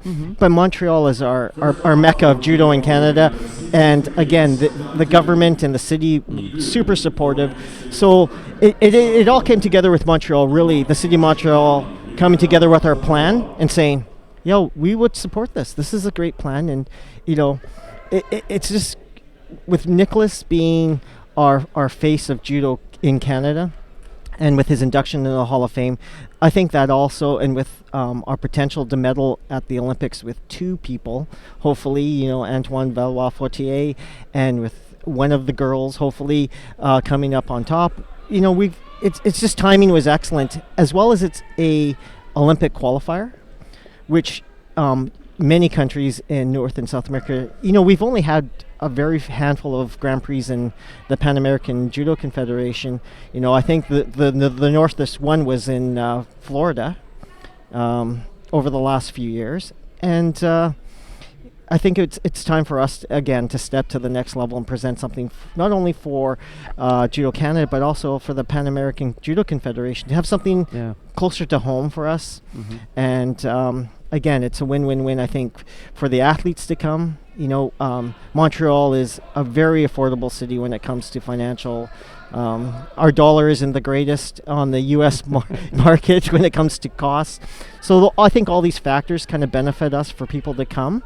You know, we're hoping that the Japanese will be coming with a team because of our good relationships over the number of years with with Japan and stuff. And so Nicholas is, you know, very well thought of in France and Germany. I mean, when you have a face like that, and our team making the calls, and we promise to show everyone a great time in Montreal, you know, with all those things, I think those factors will help entice people to come. And again, we're hoping for, you know, 300-400 people, hopefully, to come, which we think is reasonable. Absolutely. I don't think you've got any doubt about getting those kind of numbers, because I think you've got the travel situation really on your side. First of all, you will have, you know, your group right from Canada. You put in, you know, full teams in all the weights.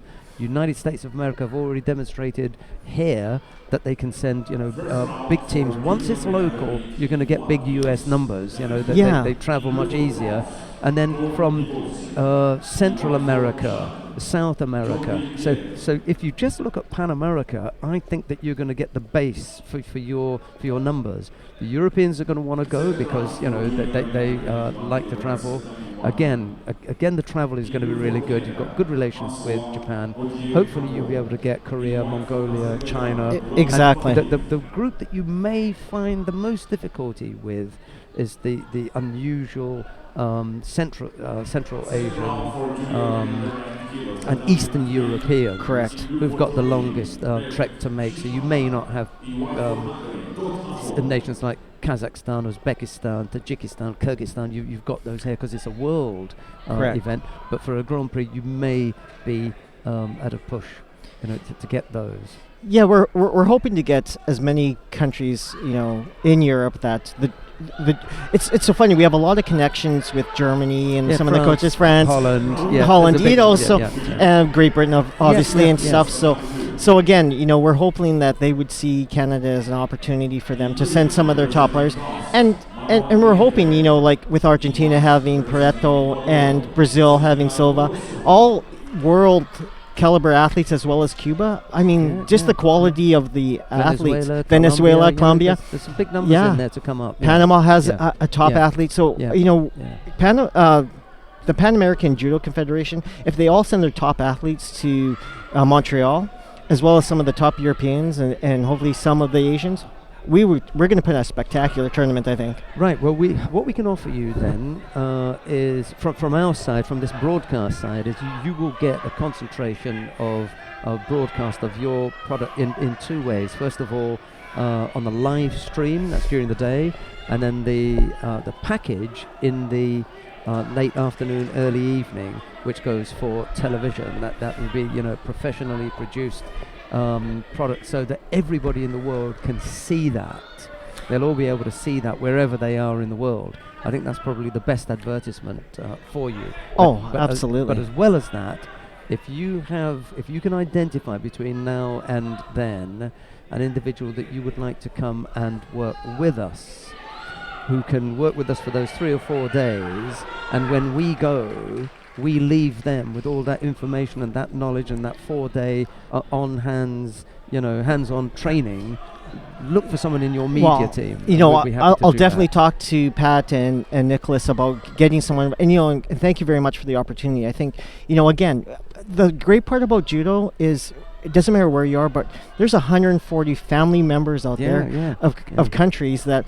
It doesn't matter where you're from in the world. If you're a judoka, it's one of the few sports where you could pack your gi and go any in the world and enter a dojo, and they treat you like family. You don't see that in most sports, and so because they'll be locked out. You're not allowed in their training venue. Exactly, and so just the fact that you're offering this for us, we appreciate that, and we definitely will take advantage of that situation. It's a good point that Mike makes there. I play for the Eagles, and I happen to be in Dallas, and I want to go and throw a few with the team. No way, and that is not going to happen. That doesn't happen, and even with our team, Nicholas is always welcoming countries to come and train in Canada.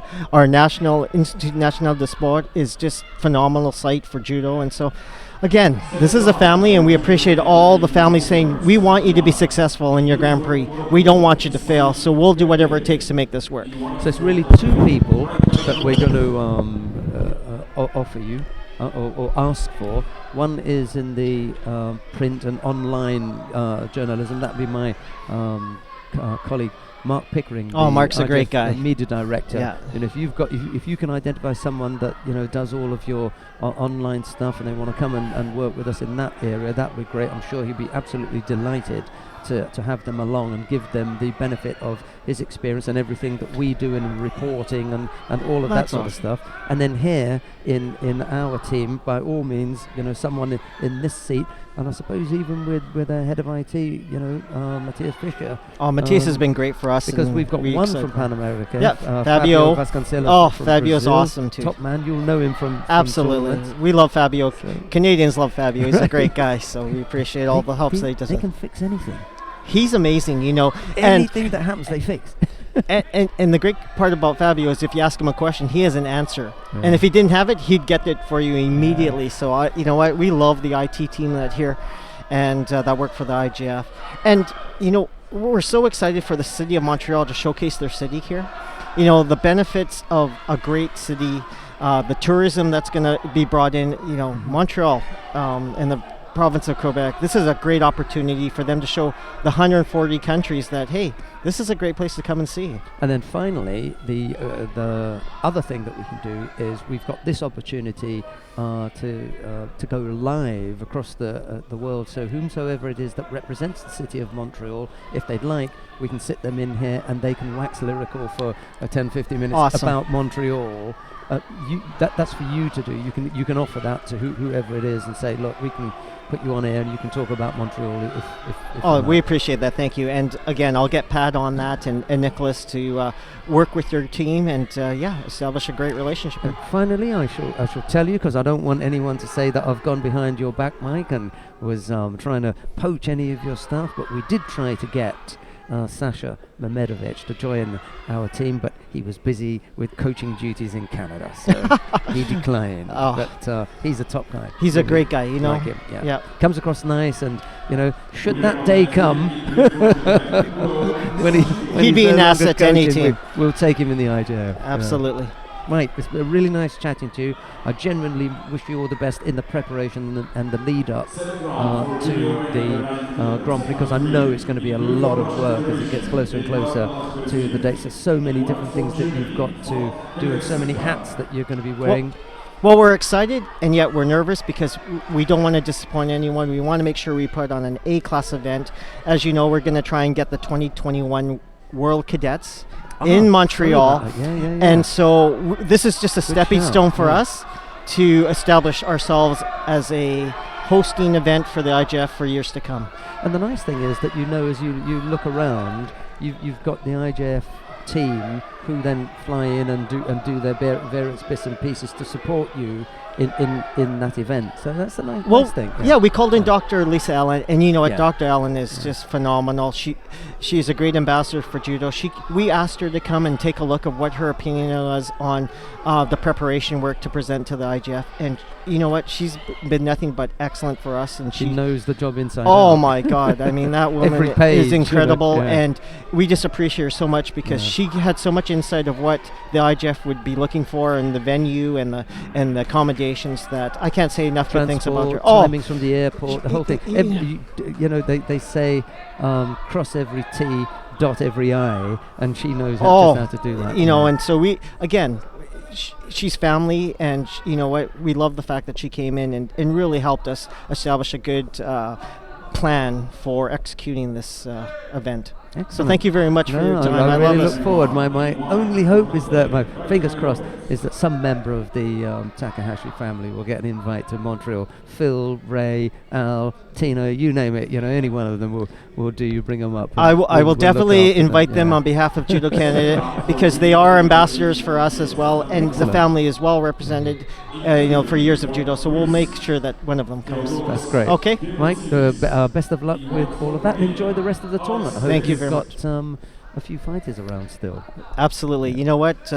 Today and for the rest of the week, we hope that something exciting happens for us. Excellent. Thank you. Mike Tamura, the president Pleasure. of Judo Canada, chatting about the forthcoming Grand Prix that's going to be staged in Montreal next year. We shall look forward to that. Right, who have we got coming up here? Yuen Pei Chun is on mat 2 up against Ojbas Sophie. I think it's her birthday today, you know. And then there's Falk Peter Silke of Germany down on mat number 3. Alex Kret of Romania here on mat number 1. Okay. Interesting chat with Mike Tamura. I hope it didn't take away from your enjoyment of the action, which you'll have been able to see anyway. But we do have that Grand Prix looming large for Canada next year, and it's a first for them, so I thought it would be nice to get Mike up here and have a chat with him.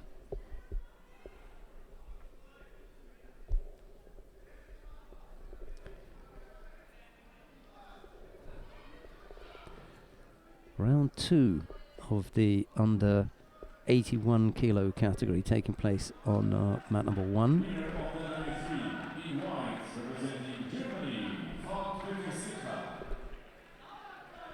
This is Alex Kret of Romania up against Theodoros Demotsidis. Kret in the white judogi, Demotsidis in blue, and it's Demotsidis who leads by Wazari with a little over 2 minutes left to go. Jean Shin will be joining me again shortly.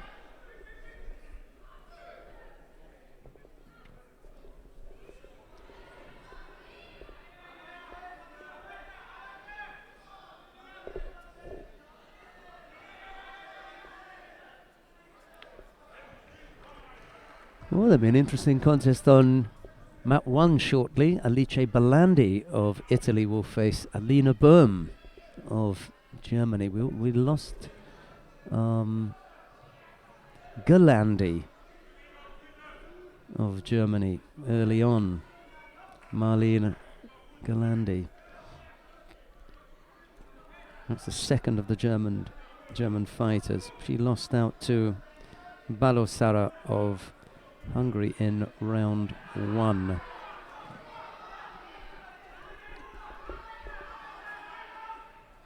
Going along nicely here. The under 70 kilo category is already up to the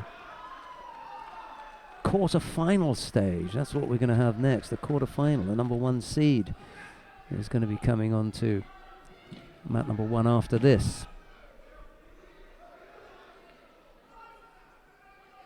Demotsidis still leading by Wazari with 1:20 left to go.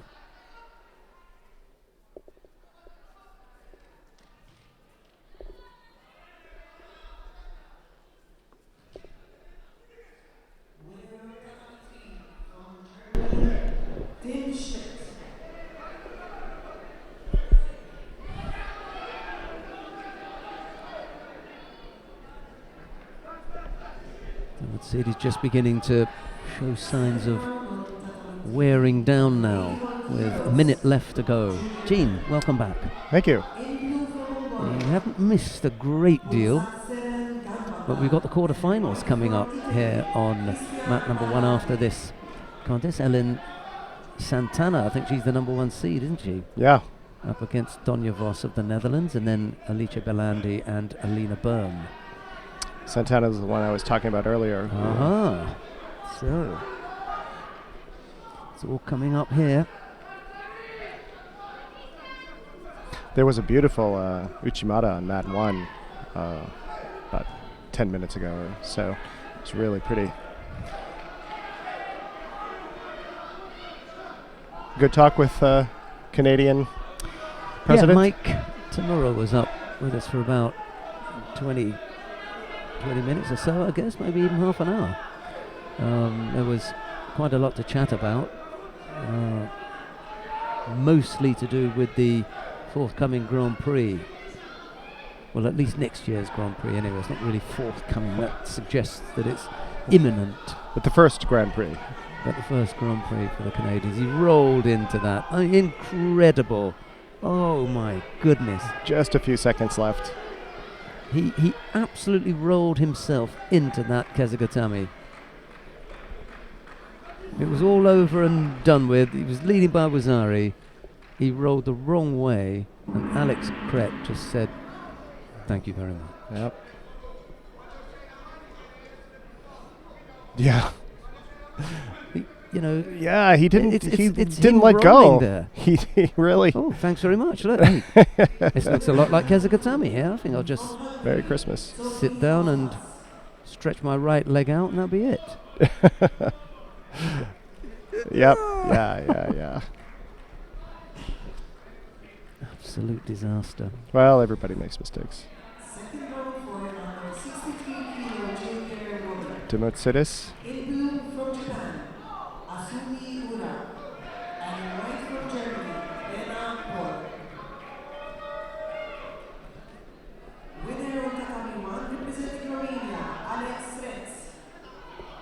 Right, here we go then. Aline Santana of Brazil faces Donia Vos of the Netherlands. It's Santana in the white judogi, Vos in blue. Ooh, and one of the, if you want to switch at home, switch to mat 3. You'll get to see Christian Parlati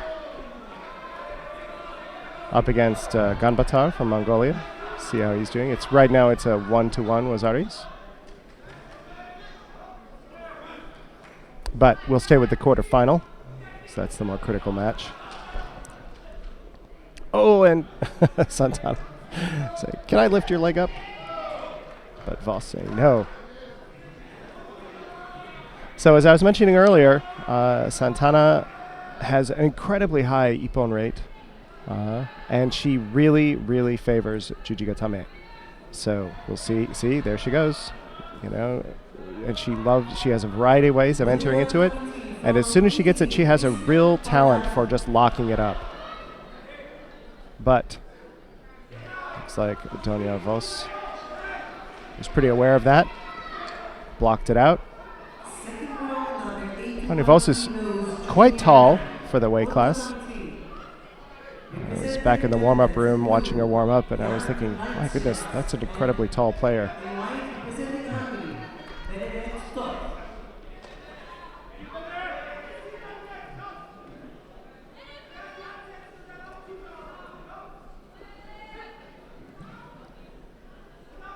And so here we go. Santana bringing Voss down. Let's see if she's going to work that front sankaku and then get. See, there she goes. She goes right away for that Jujigatame. That is by far her favored attack.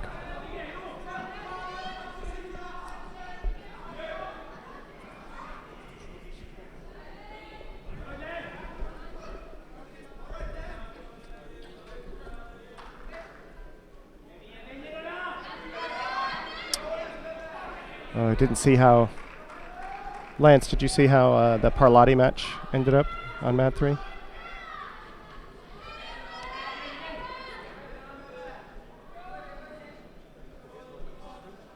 They're checking on that.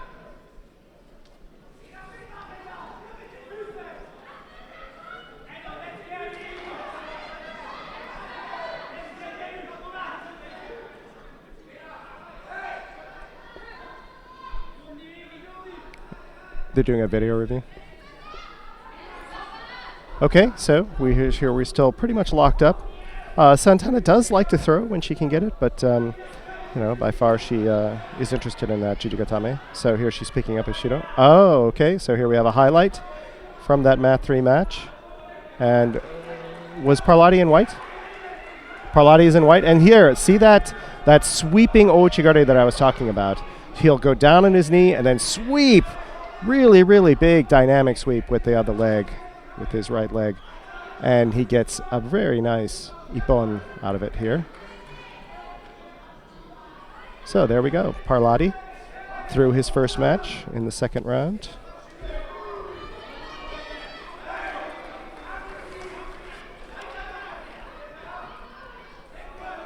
And if I recall, he's the second seed today in that weight class. Number 3. Number third Number seed. 3 seed, yeah.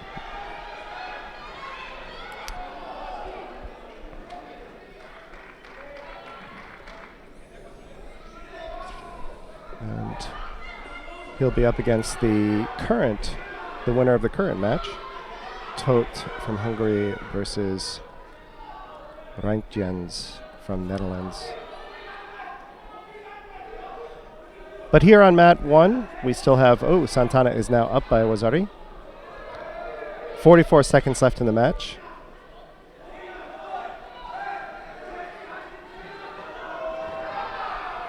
Both players have a Shido. And Vos driving in for a very low Kosoro Gari, but Santana stepping out of it.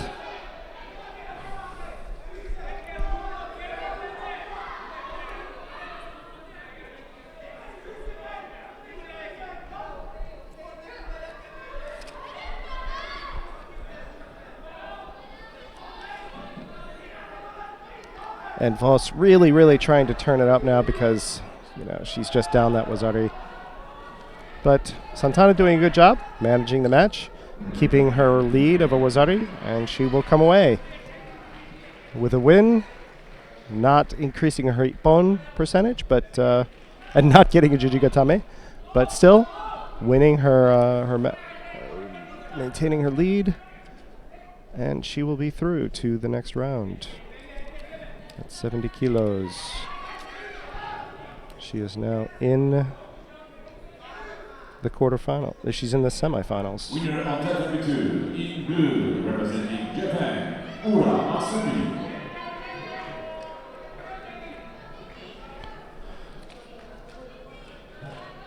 Winner of category 1 in white for Brazil. So if we could go to mat 2. I would like to make sure that we pick up. Right now we're going to see Lerke Olsen from Denmark versus Cindy Mera from Colombia. And the next matchup will be one of the players I wanted to watch today. It was Shana Vermeer from Netherlands versus Rhea Lima from Brazil. We continue the quarterfinals for junior women under 70 kilograms. In blue for Germany, Alina Blum. In white for Italy, Alice Bellandi.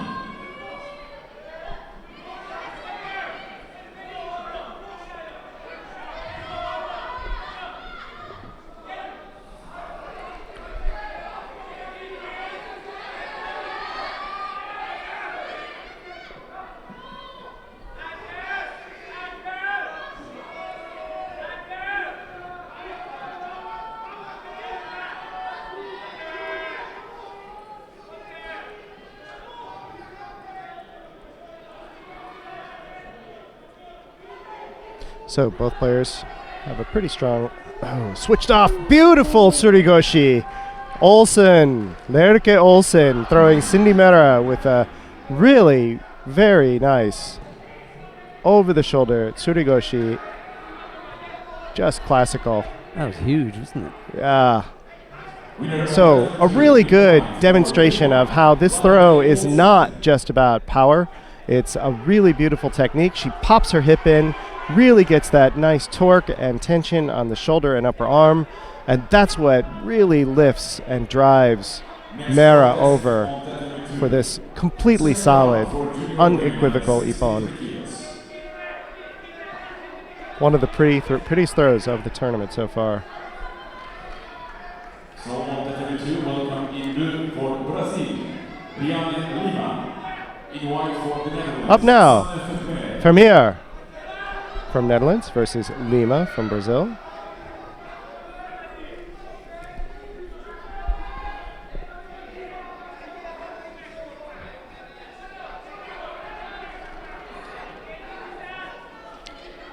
And here we get, see that tremendous pressure that Vermeer was putting on Lima. Right up to the edge of the mat. And Lima draws a penalty out of that exchange for false attack. Vermeer again putting on the pressure. And in this case, it's interesting how quite often that's a tactical strategy, driving your opponent to the edge of the mat in order to put pressure on them.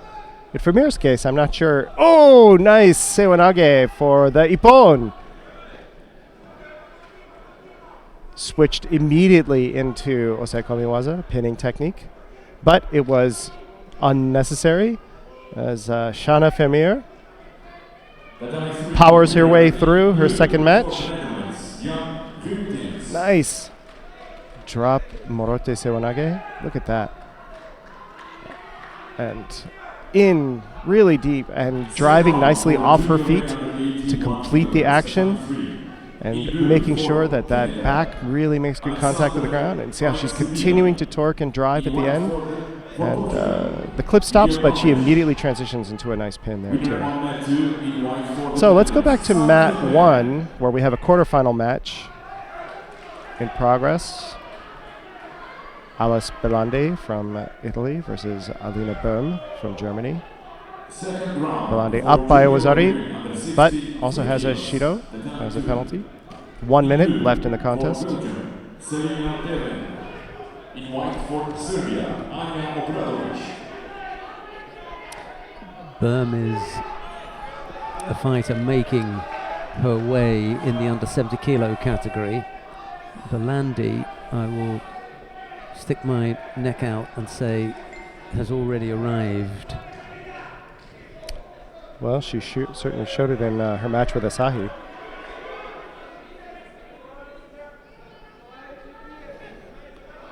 Coach just being reminded to tone it down a little bit.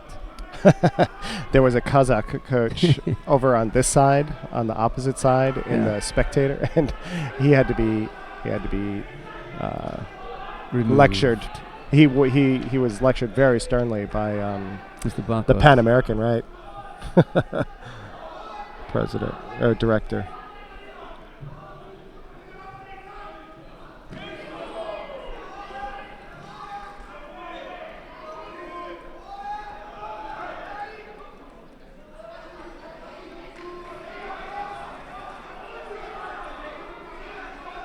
Four seconds left. Belandi still up by Iwazari.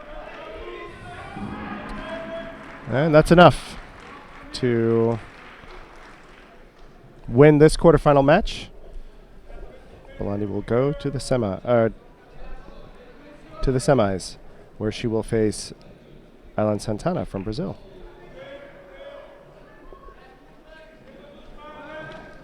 And now we have our next quarterfinal match with Shimori Ryo from Japan versus Melissa Penalver from Cuba. Yeah, this is the second of the Japanese in the under 70 kilo category. The first one having gone out, losing to Alice Belandi. But this is in the lower half of the draw, so if Belandi gets past Santana in the semi-final and Shimori keeps going, that could be the final. We shall see. There's still a bit left. For Cuba, Melissa Penalver. In white for Japan, Shimori Ryo.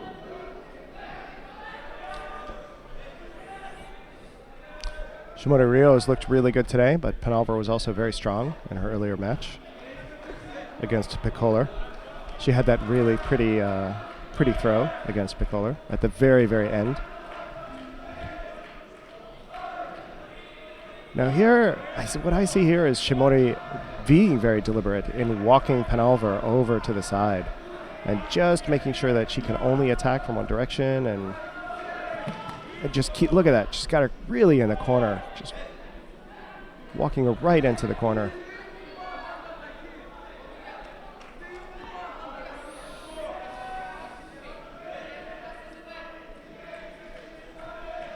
And it's interesting how she does it too. Shimori walks around Penalver to the other side, and then as Penalver moves in, Shimori circles so that Penalver has to, so Penalver draws the penalty for walking out.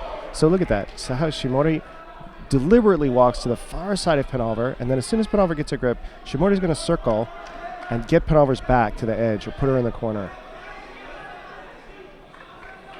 In for the Uchimata. Penalver really trying not to step out, and so her stance got really wide, giving Shimori a nice big target for that Uchimata. Shimori got jammed her finger there a little bit. Still scoreless, just under 3 minutes in the match. Penalver has that one penalty, that one Shido for walking out.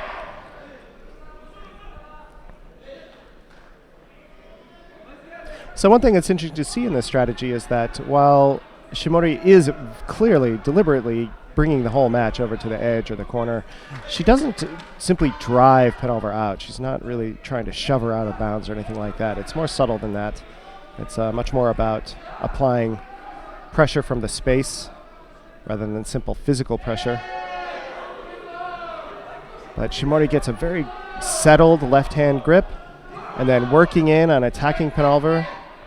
Penalver's having to respond and coming out of the mat, coming out of the competition area, launching a nice Uchimata of her own there. making Shimori scramble to stay on her feet.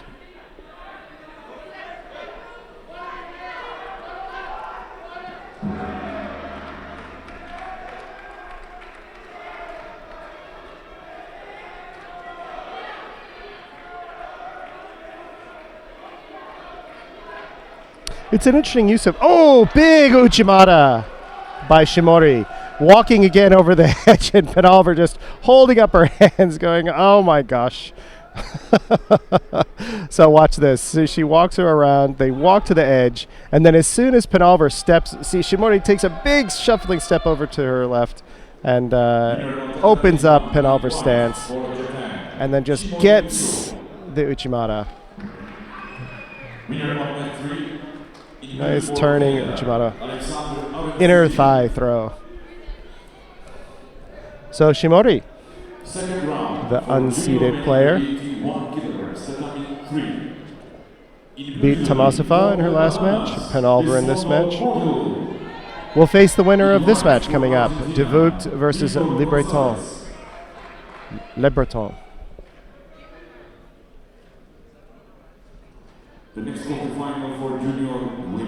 Please feel free to correct me. I have no French.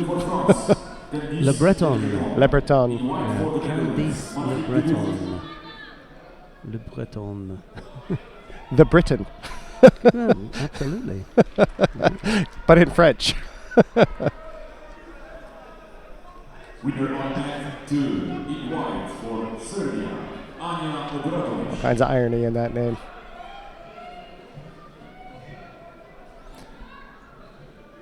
"30 seconds gone already. No scores, no penalties."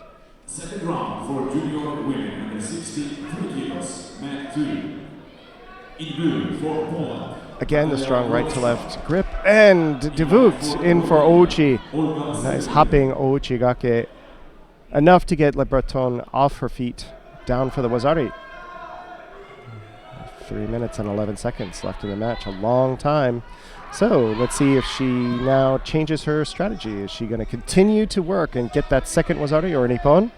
Or is she going to try and hang on? My impression of Netherlands players is that they tend to stay very positive, very assertive. They don't tend to sit on their scores.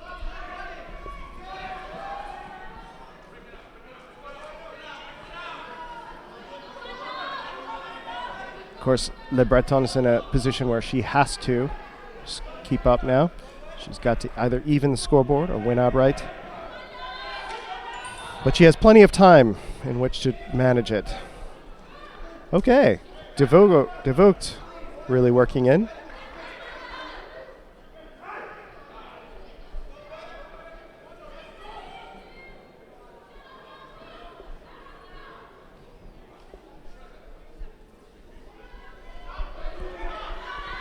So I don't think she's just content to sit. But she's certainly not pushing as hard as she was. She's a bit calmer.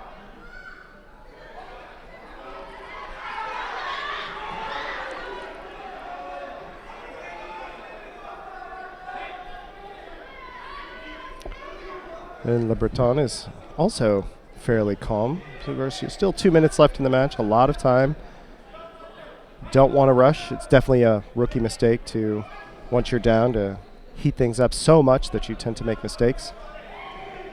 Okay, in for her Uchimata and then converting to a Makikomi kind of finish, but De Voogd just hangs on, posts out with her head, makes sure that she can't get turned. Now she's working the back, see if she can get some newaza, burn up a little time. 1:41 in the match.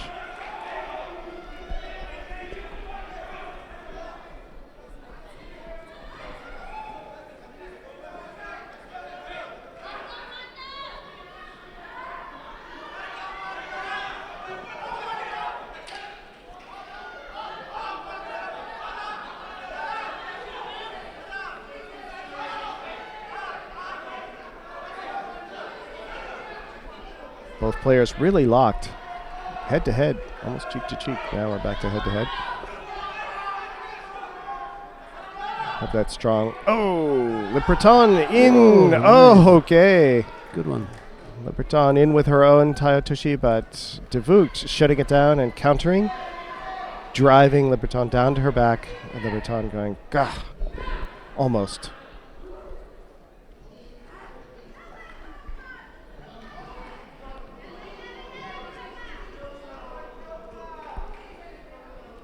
A nice little match. Nicely done. Devoot will then face Shimori in the semifinal. She will be in the semi-final for junior women under 70 kilos. Candice Le Breton for France goes to the representative.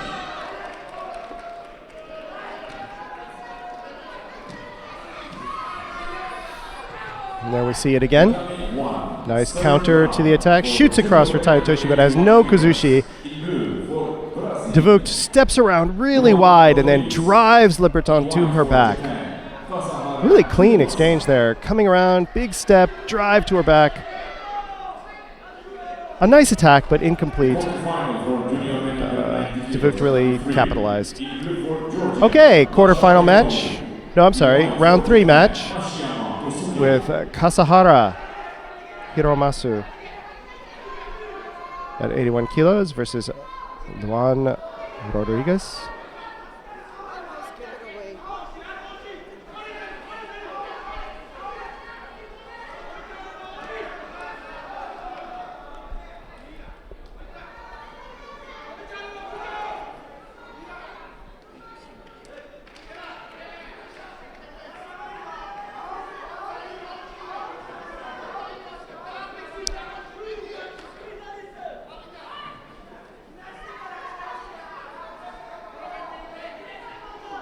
But as much as I'd like to watch this match, let's go to mat 3 where we have a quarterfinal match, also with a Japanese player versus Georgia.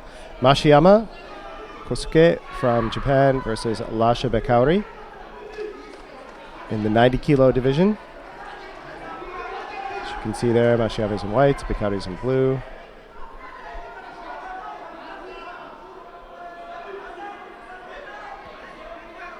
The Georgian coach being asked to moderate his coaching. Bekauri really reaching in and really just jamming his right leg into Mashiyama's stance, trying to disrupt it as he reaches over the shoulder, trying to take advantage of. But as I've mentioned before, Georgia has a very, very physical approach to judo. Relies a lot on very strong physical play. I think that's what we see happening here. And Japan depends also, of course, is excellent physical condition and strength, but emphasizes technique and posture. And here we have Mashiyama trying to keep Bekauri from getting that kind of reaching, crushing position. And now both players have a Shido.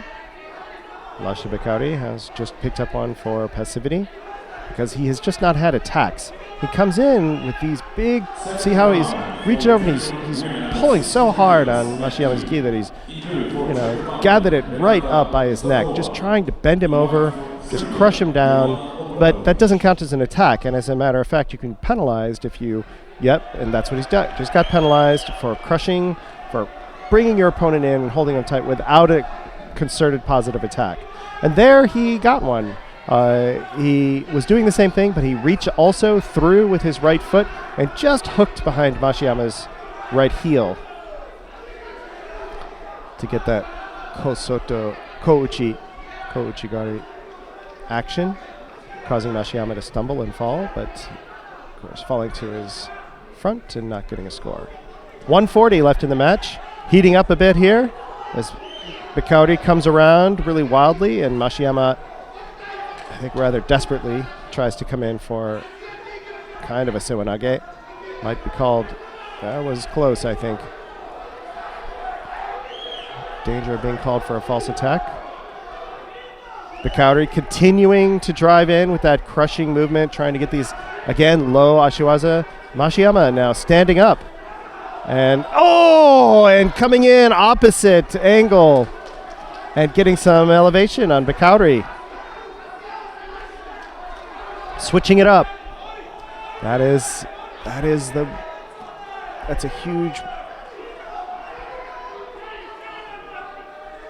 It's kind of a risk to take, but it's a great way to take advantage of an established pattern. Mashiyama coming in again, changing it up, launching very concerted attacks,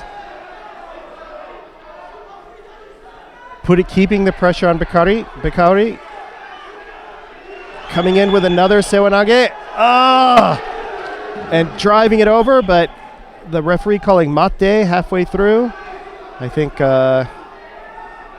there could be a couple possibilities here where Bakauri is called for a penalty for passivity, but Mashiyama picks up the penalty for, I was worried about that, or concerned about that, picked up a penalty for false attack, which I think is a fair call there.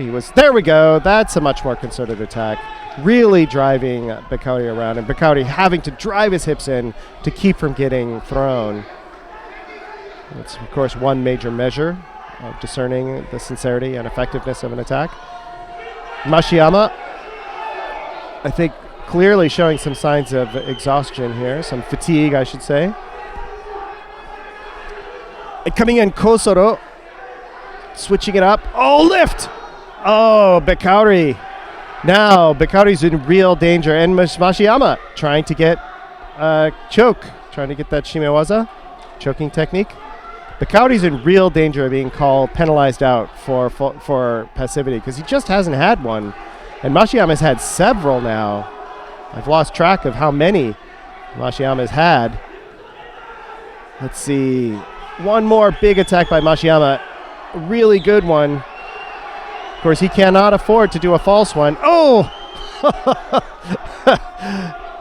Bakauri coming in and Mashiyama having to turn to the outside. Both players clearly fatigued. See, Bakauri's going to come in for Ochi, and then Mashiyama trying to turn him around and bring him around, but didn't work. Time is out. No score on the board. Both players have 2 penalties, 2 Shidos. So neither one can afford to make a mistake. Neither one can afford to let up the pace.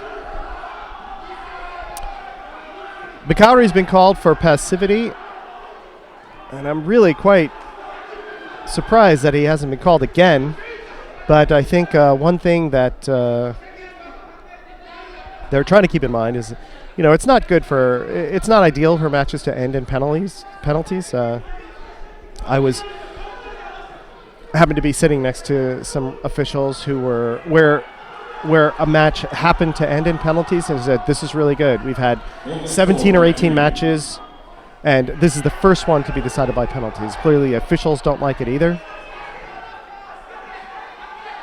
Okay, both players having had a little bit of a breather. Bakauri in for this really interesting sumigaishi, what starts up so high, but you just insert a leg, and then you turn, and then you drop, and it becomes this big torquing. Oh, Mashiyama in for Sewanage, trying to get Bakauri over. So, it's okay. Yeah, almost, but doesn't quite make it. So here we go again. Ugh. Bakauri just dragging Mashiyama down to the mat from behind. Both players clearly exhausted at this point. Not even bothering to go back to their own places. Bakauri's kind of stumbling. Mashiyama! Taking Bakauri forward from behind him. I think that was kind of maybe a fatigue-driven decision. But Bakauri really had that leg hooked. If Mashiyama had tried to take him backwards, Bakauri had a good chance of countering it with an Ouchigari. Both players just giving this everything that they've got to finish up in this golden score match. 1 minute into golden score. Oh, Bakauri! That's a Wazari. I think that's going to go through video review because I saw Mashiyama's shoulder was not through. Mashiyama's shoulder is clearly out. See, his shoulder is not folded underneath. He lands on his front, pretty much. And it was waved off. Ha! I was right. Lance is giving you a thumbs up. I'm glad because that one just wasn't that was not a good score. And Mashiyama, oh, that's a mistake. Mashiyama coming in for a same side grip, Sewanage, but just driving down. I think he just made a mistake. He's just too exhausted. He's gonna get money's on getting called for false attack and penalizing out. Second round for junior men under 81 kilograms, Matt Blue. In blue for France, So hold our breath. False attack, Mashiyama, which gives Bikauri the ippon. What a match. What a grind that was. Hats off to both players for their efforts. Not the clean finish that we like to see, but that's the way it goes sometimes.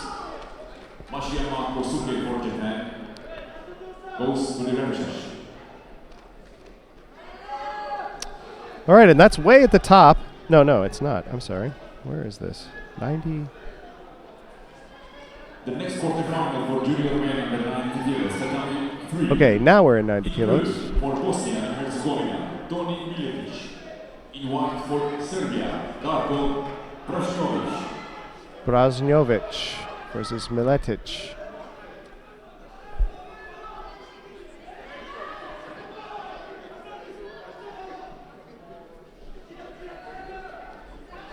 Forgive me while I'm looking on my bout sheet. Find these players.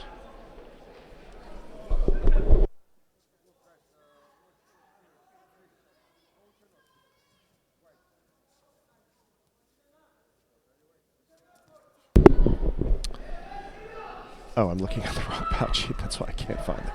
Quarterfinal match between Brasnovic and Miletić.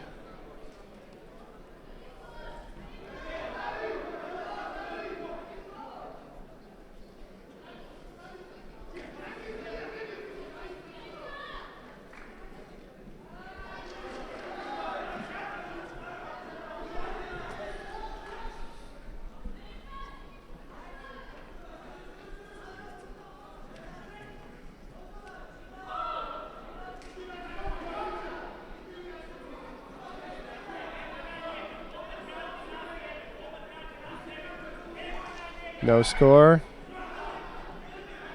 Brasnovic picking up the first Judo for passivity.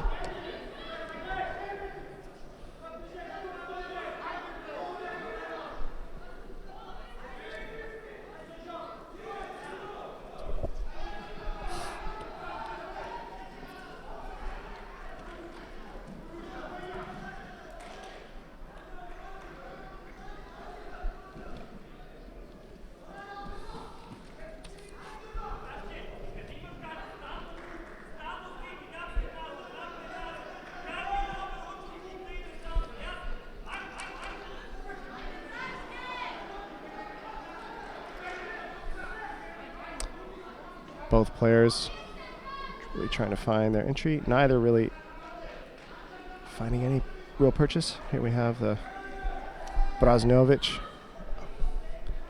Brasnovic really trying to drag him in with that strong right hand.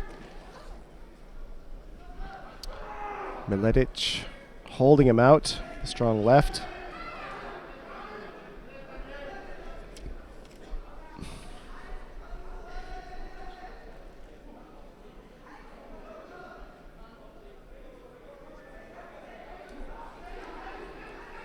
Just so evenly set.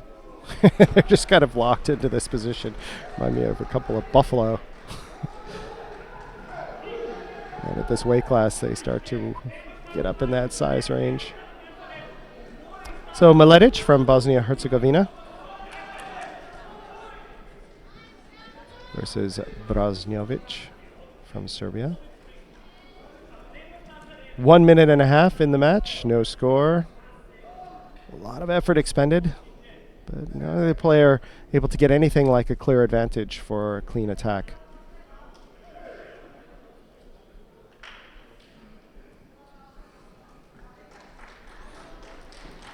Winner of category 1 in white for Georgia, Tato Grigorashvili.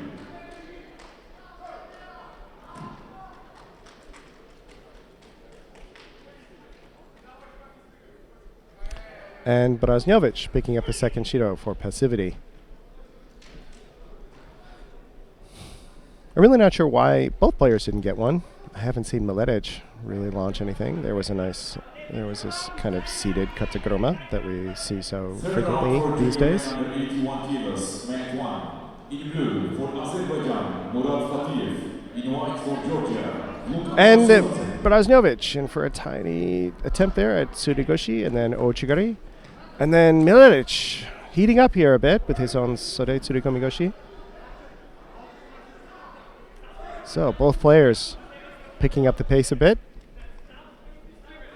Miletić knows that not only does he not want to get a penalty, but if he can drive up the pace and really make Brazňović really get an advantage and momentum over Brazňović's patterns, then he might draw that third penalty. But Brazňović doing a good job of staying in the match. There was a big Ouchigari driving them both off the mat.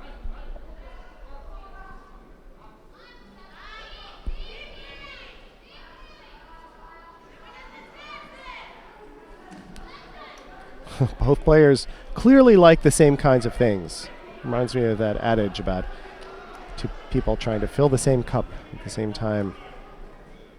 Both players really like the over-the-shoulder grip. They like Tsurugoshi. They like these big lifting hip throws. So they're both trying to do the same thing at the same time.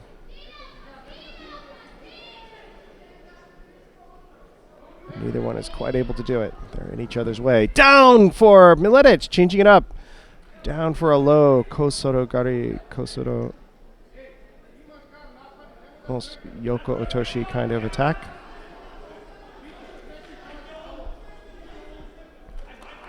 But it's not really Yoko Otoshi because he's also compromising the leg.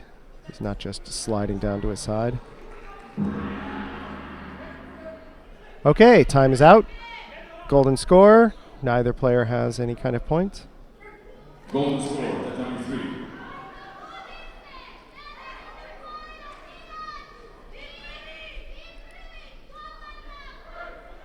Both players, again, this Kenkayotsu. Brazňović in for the Ouchigari, and Miletić in for his own Ouchi to Uchimata combination. Again, both players trying to do the same thing, coming in with the same very similar attacks, very similar kinds of attacks. They even have the same haircut. I'm glad that one has a blue gi on. They're the same height. Oh, Miletić down. Trying to... grabbing the leg there at the end. I don't think that's going to get called because Mate had been called. But that was a little risky. 40 seconds into golden score. Both players, one reaching around the back, one reaching over the shoulder. And Brazňović with the Ouchigari for the Wazari.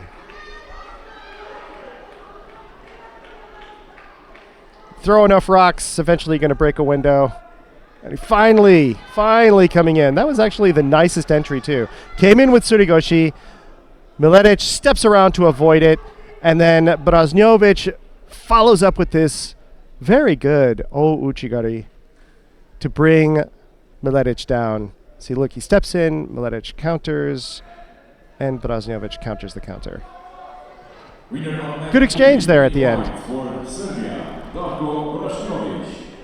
Brazňović. He goes to the semi-final.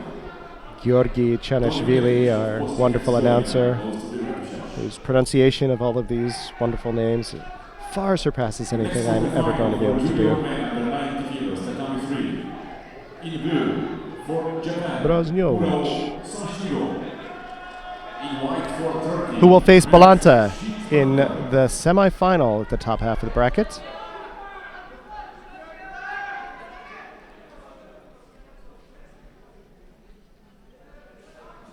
And here on mat 3, now we're at the next quarterfinal match at 90 kilos. Ooh. Between Mert Sismanlar from Turkey versus Murao Sanshiro. Oh! And Murao with a big Ouchigari to bring Sismanlar down for the Ippon at 20 seconds into the match. Here, we'll take another look at that.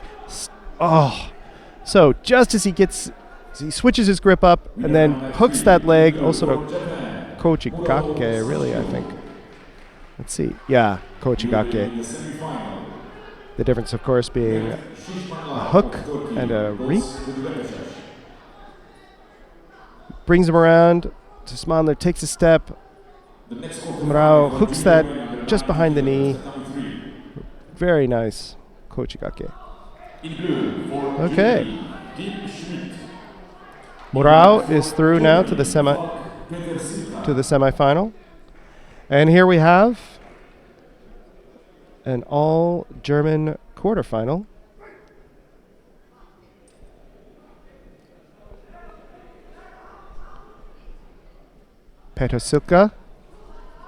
Falk Petersilka from Germany versus Tim Schmidt.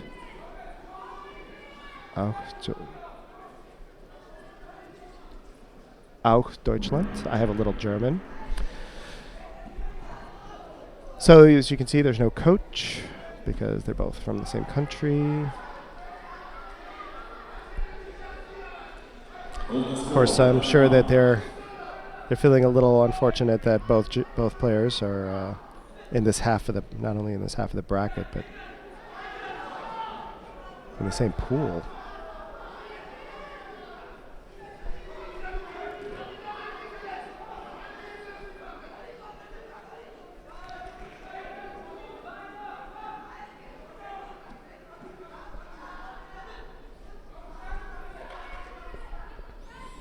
So here we have,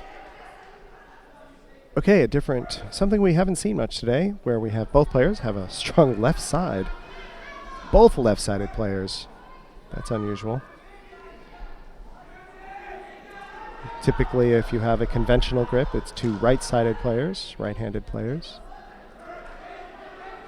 Remember that you can also switch from this mat. You can watch any mat you like. If you would like to follow mat 2, it's the Swiss versus the American. At 81 kilos, Wittwer from Switzerland versus Adrian Bernal from the US. And on mat 1, it's Majradze from Georgia versus Fatiev from Azerbaijan. You get a look at the mat listings, showing you also what's up next.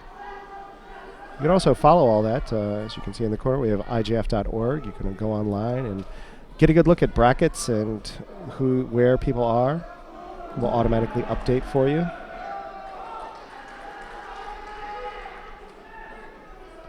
Two minutes gone in this all-German quarterfinal. Petersilka and Schmidt.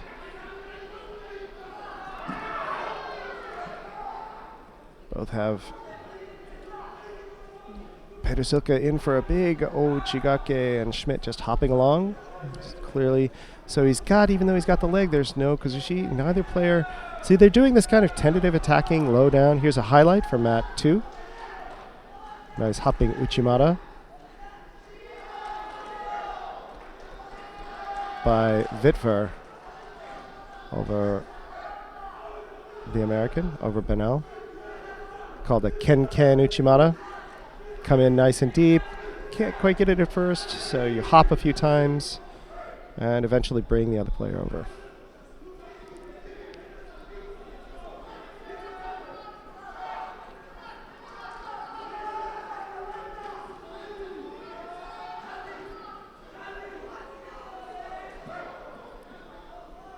Now the Germans have switched to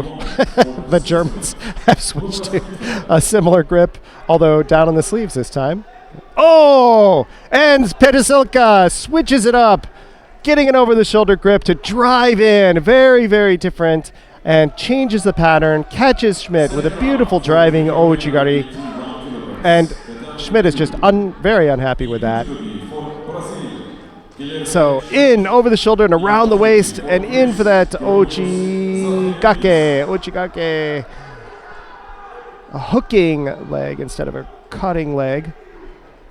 Really just very nice. Peter Silka through to the semis, where he will face Murao Sanshiro from Japan.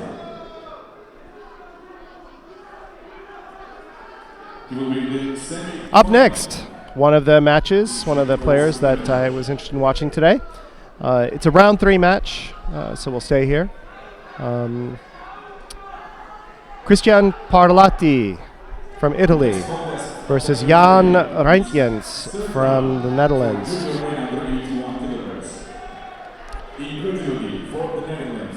If my good friend Esther Stam is listening, she might correct my pronunciation. Help me out with this.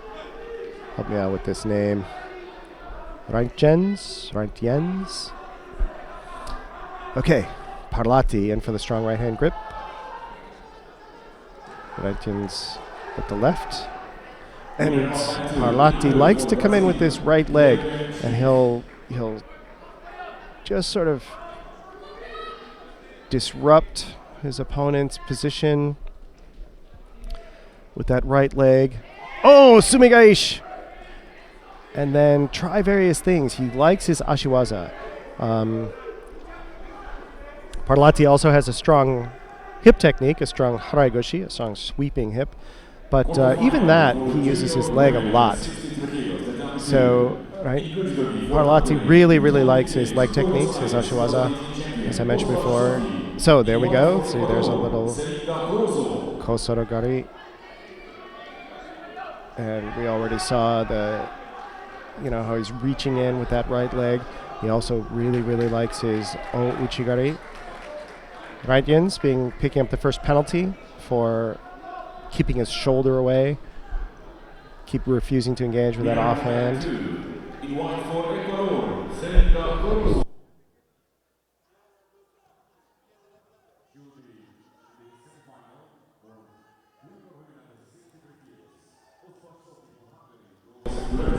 Parlati in for a second sumigaishi, which is not a leg technique. Typically, it is a sacrifice technique. But the way that he does it, he really uses that sumigaishi leg to come in, and he'll really lift with it. So you see how he comes down. So there's the sacrifice part, but then he really uses that left leg, to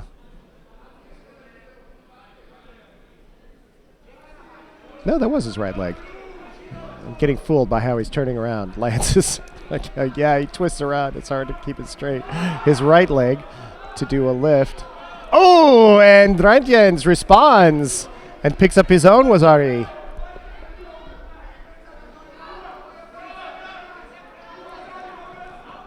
So this driving.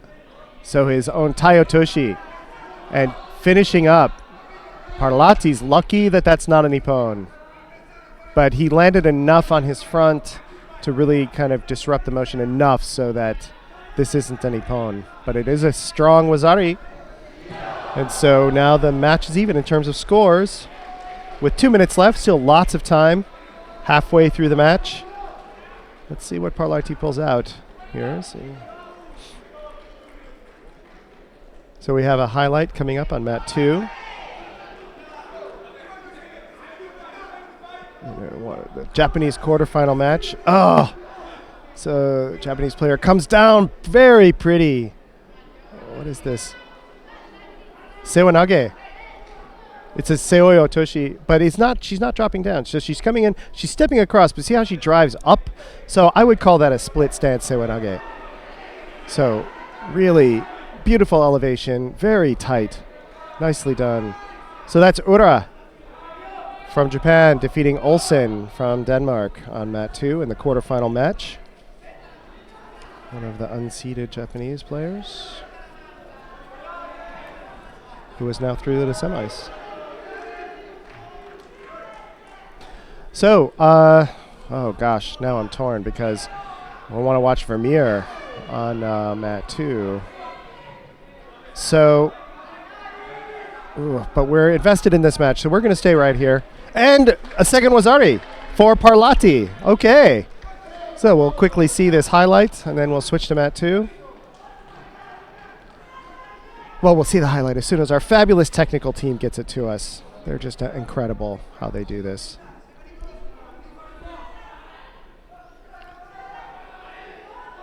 Oh, in the meantime, so it's still, okay. So here we go. Oh, okay. So Parlati rolls. Oh, okay. This is one of the more controversial, I think, interpretations of rules these days. Let's go to mat 2 now. So that's a Wazari because Reitkens had come in for a technique. Parlati countered and rolled him in a continuous motion to his back. So that now counts as a Wazari under the current interpretation of the rules. So Parlati. So while I'm not a huge fan of that particular type of score, Parlati is through to the next round. So here we have Vermeer. Oh no, we still have Ura. So I guess it rolled through. It was over-rotated, maybe? And so it was only a Wazari, it wasn't an Ippon. We saw that beautiful throw, and I thought it was an Ippon, but it wasn't. And so Ura Asumi is still up against Lerke Olsen. Apologies if I'm confusing everybody at home. Oh, I see. It was initially called as an Ippon and then waved off. I'm getting some nice supporting information from my fabulous technical team, who I'm just so happy to be a part of.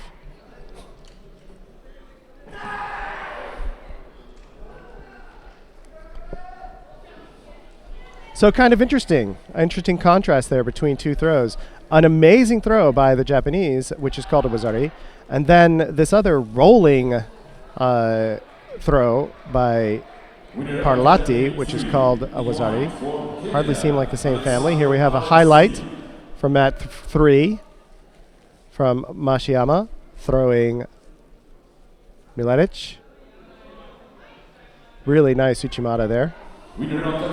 So that was a match we saw. We saw the lead up earlier.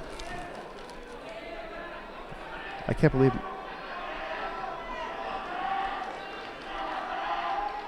Oh, that must have been a repechage match because Miletić lost. Ooh! And while I'm checking the bracket, Olsen Lerke defeated Ura Asumi. Let's get a quick replay of that.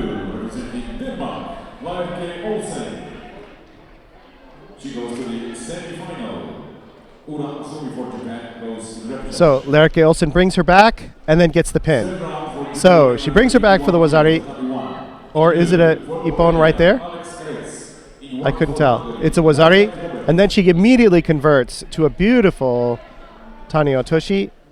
I'm sorry, what am I saying? Kami Tate Shihogatame. I need some coffee. Sheldon's over here drinking coffee, and I need some coffee myself. Vermeer! Okay, let's move on. Let's not dwell on our failings.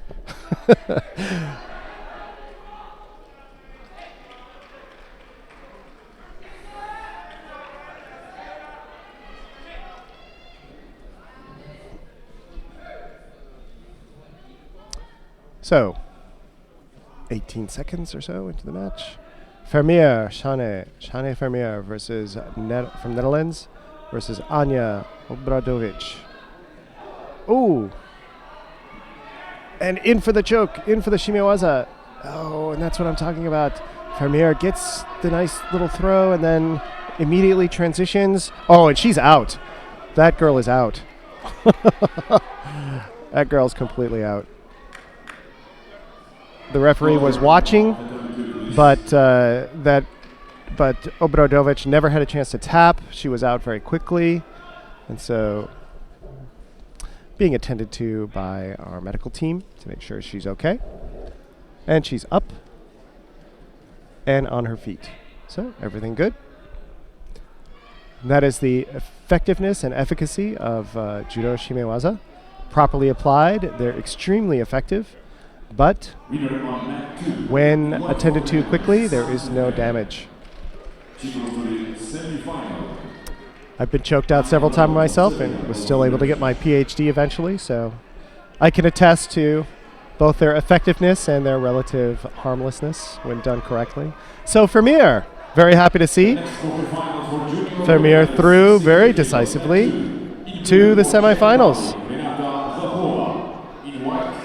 So Vermeer has a real shot now of surpassing her long run of bronze medal victories. One more victory and she will be over that hurdle. The next representative contest, junior men under 90 kilograms. Tatami 3. Up now, Natalia Kropska from Poland versus Renate Zakova from Czech Republic. In this quarterfinal match at 63 kilos, the winner of this match will face Vermeer. No score.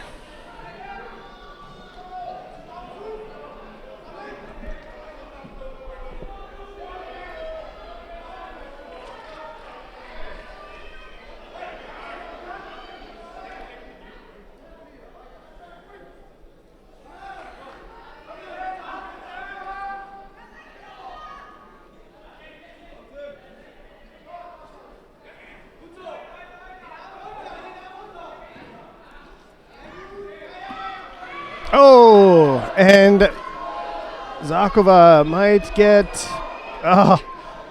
Kropska did not quite have the control for the Wazari there. That's really close. Zakova had come in for an attack, and I'm not sure why that's not a I think that's an ippon, actually. I mean, look at that. Kropska's coming in. Zakova tries to counter. Kropska continues to drive. How is that not a score? I'm sorry. Why is that not an ippon?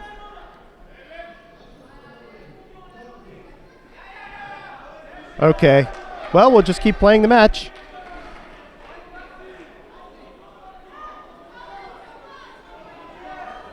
Oh! Zakova with a big lift. But Kropska turning out of it. So, again, no score. So here we're going to see it again.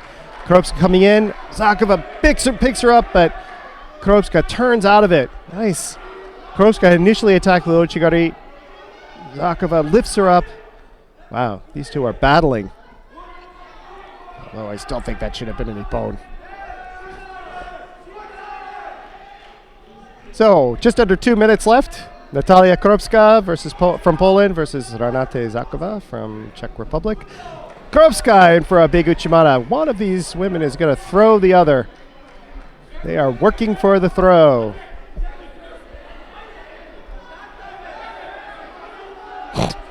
I'm not alone in this assessment. Lance is shrugging his shoulders, going, I don't know either.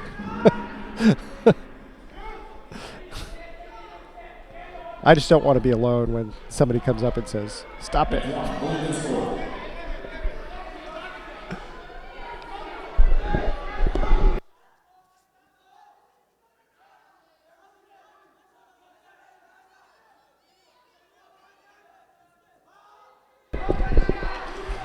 Zakova in for a big step.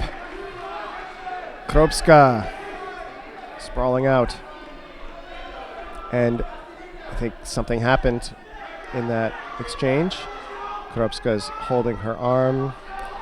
Probably get looked at here.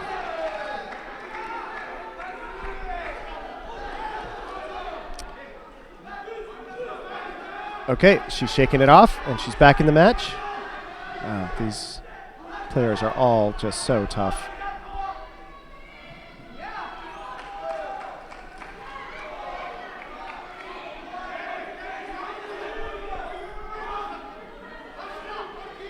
Just under a minute to go. Kromska over the back. Zakova again in the position to lift. Oh, Kromska gets the Uchimata this time, and for the Wazari. Right on the 40-second mark. Right at 40 seconds. But that's the second time Kromska has thrown Zakova, which looked to me like, why isn't that an ippon? She was on her back. So, Kromska up by the Wazari, under 30 seconds to go. Zakova now turning up the heat. Exactly what happened in her previous contest. Scored late on and then was penalty free, but will now pick up her first penalty. She'll pick up a second one for stepping out shortly. Oh. What, have you seen this match already? No, but that's just her way. Oh, gosh. Well, 10 seconds. Yeah. And there's that. See, okay. I don't see how. Maybe the angle's bad. We don't have the angle the referee does. I guess she's mostly on her side. And the thing is, he's the one who He's can the one see who her could back. see it. I Yeah. go with you. From Yeah. here, that looks like ippon to me. Yeah. But I then look at where the referee He is. And he could see something. And I imagine, what could I see if I was there? Right. He can see the back number. Right. And if you can see the back number, Yeah. can't be on the back. Right, But right, for right. us, that is ippon. 2 seconds left. Zakova driving in, trying to make the most of the time. But Kromska did not draw the second penalty, As I thought she would. as she could very easily have done. What a match. That match is right up there with yesterday's match with Gamasov. For the second year in a row, Natalia Kropska is in the semi-final of the World Championships. Last year it was the Cadet World Championships in Chile, which you commentated on. Uh-huh. She was the one who defeated Nakaya Haruka of Japan in the marathon contest. That one. That's the one. Oh, that was... I'll never forget that match. Well, you appear to have forgotten her. I've forgotten. I couldn't remember who was in it, but I'll never forget the match itself. Okay, right. Well, she was in it. Okay. And here she is again. It's something that happens, though. I mentioned that earlier. We're watching so much judo. How can you remember everything? Everybody, they tend to blend together. Well, she moved up from 57 to 63 as well. Okay, So it's that's a little bit different. different. Right. Who have we got here? Oh, it's Jako. Jakongia Majidov of Tajikistan faces Nikita Duinovs of Latvia. Majidov in the white judogi, Duinovs in blue. So Kropska will face Vermeer in that semi. That is tough. That is going to be tough because Vermeer is... And so we'll see. If Vermeer gets past it, she will have passed that hurdle of only placing at the bronze level.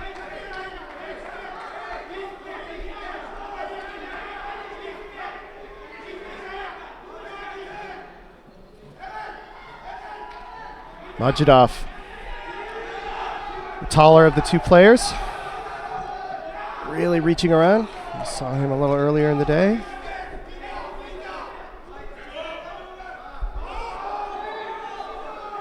This round 3 match.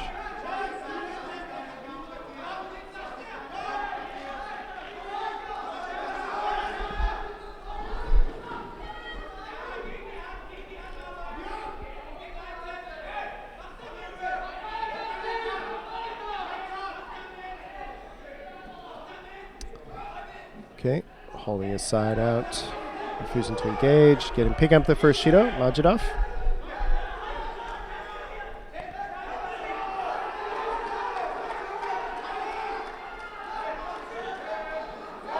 Sheldon, please pronounce this Latvian name again for me. Duinovs. Duinovs. Nikita Duinovs. Duinovs. I thought the more difficult one was Jakongia. Well, I'm not trying that. I'm just saying Majidov. Just save yourself, Oh, there we go. Sorry. save yourself the trouble and call him Jacko. Jacko. Majidov in Jacko with this beautiful Sore Tsurikomi Goshi. Big rotation In golden score. in golden score. No. Yeah. Oh, sorry, that was No. map number 2. I was. Yeah. Map number 3. Map not three, number yeah. 3. But I'm it was sorry. for the Wazari. He didn't Yeah. quite get an ippon out of that. Hopefully we'll see a replay of that and we'll see why he didn't get the ippon. But it was big, beautiful elevation, nice rotation, huge throw. She qualifies for the bronze medal contest for junior women. But lots of time left. Dwynov can really catch up. Next repechage contest for junior women under 70 kilograms, category 1. In blue jersey for France, Denise Le Breton. In white for Cuba, Melissa Penalbe. Majidov picking up a second Shido. And Dwynov picking up his first. So Majidov is not going to be able to just sit on his Wazari. He's got to... Oh! Dwynov coming in. Couple of really good attacks there. Kosoro to... Okay, so here we go. See, look at this. Yeah, so Dwynov just brilliantly spins out, over-rotates, so that he does not land solidly on his back. In fact, he was so much on his front, that was arguably not a score, but it was enough for the Wazari. For Serbia, Darko Prasnovic.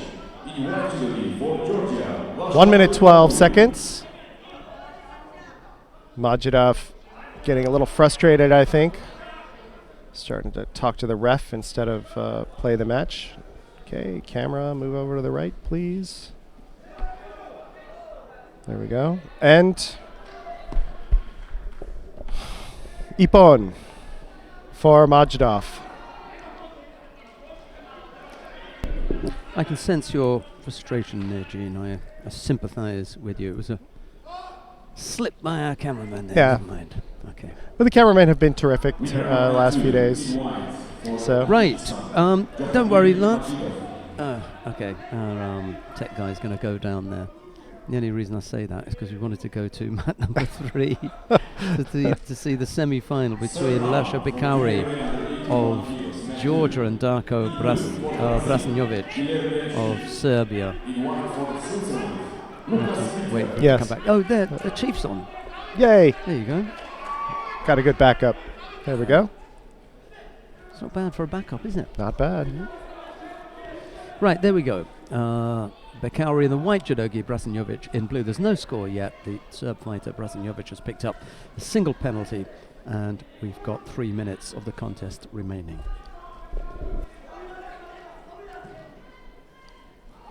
So we can see the similarity in the play between... Oh, Georgia aim for the driving. Also Nagari down for the Wazari and in immediately to Osaikomi. And there's no doubt in my mind that he was going to win that match with just on the basis of that pin. But Brasnjovic was so far in front, and he had actually gotten his arm completely free, and he was landing completely on his front. I'm not sure that that was actually a Wazari, but it was called so quickly and called immediately into Osaikomi that there wasn't anything else to do. We get a replay of that. Be interesting to see. I don't think an extra 5 seconds would have mattered, but it meant that the Osaikomi was short because there was already a Wazari on the board. Good point. It's the only reason I'm bringing it up. No, that's a good point. See, look at that. His arm was completely... It's not it's not the landing that they're going to give the score for. He hasn't finished with the technique now, and he continues to push. There's no stop there at all from you can see. His But body see, keeps he's moving. calling the Wazari before Yeah. he's over. That's right. However, the push is strong enough to finish up and give a Wazari. He calls it early, but that for me is a Wazari. Okay. That will do. I'll buy it. But the point here is that if it's not Wazari and it's called, then he only has to hold for 10 seconds. You can't Right. steal the Right. contest. So Gene's point about it, calling it when it actually finishes rather than calling it early is an important one, especially when it goes into Osaikomi. And given that I saw that was before we saw the replay, Yeah, I think it was a fair question. Absolutely, yeah, good one. We come to the second semi-final in the under 90 kilo category now.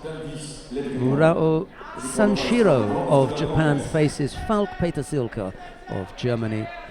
It's Murao in blue, in white, Petersilka in blue. I don't know why I've said that twice now. Petersilka was an all-German quarterfinal in the last match. I've had a chance to talk with the Japanese team a couple of times in the last few days, and nice Ochi drive there by Murao. Not enough for the score, but enough to draw the Shido on Petersilka for passivity. But in any case, I was mentioning that I had a chance to chat with the Japanese team off and on the last couple of days, and just talking a bit with Murao and asking him how he's doing. And he's a young player, not well known, but very engaging. It's like, yes, I feel good, happy to play today or this week. Of course, my Japanese is limited to judo terminology, and he doesn't have much English, so it's not a scintillating conversation, but it's still friendly. Petersilka definitely turning up, driving up the pace, but to no avail as Murao comes through with a beautiful Osoro, driving Osoro Otoshi, and almost locking in the pin.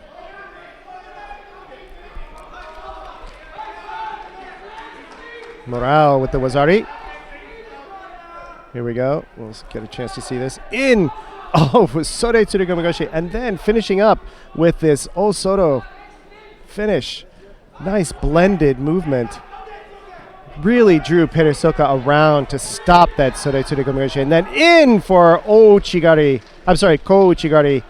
And for a solid Wazari at the end. Murao Sanshiro with the Wazari Awaseti Ippon over Petersilka from Germany.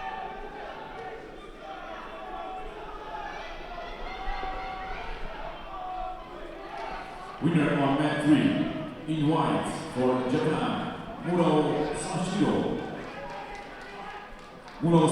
So we'll stay here on mat 3 to pick up this quarterfinal with Parlati. Christian Parlati, whom we've been following today, and Alexandra Arencibia from Canada.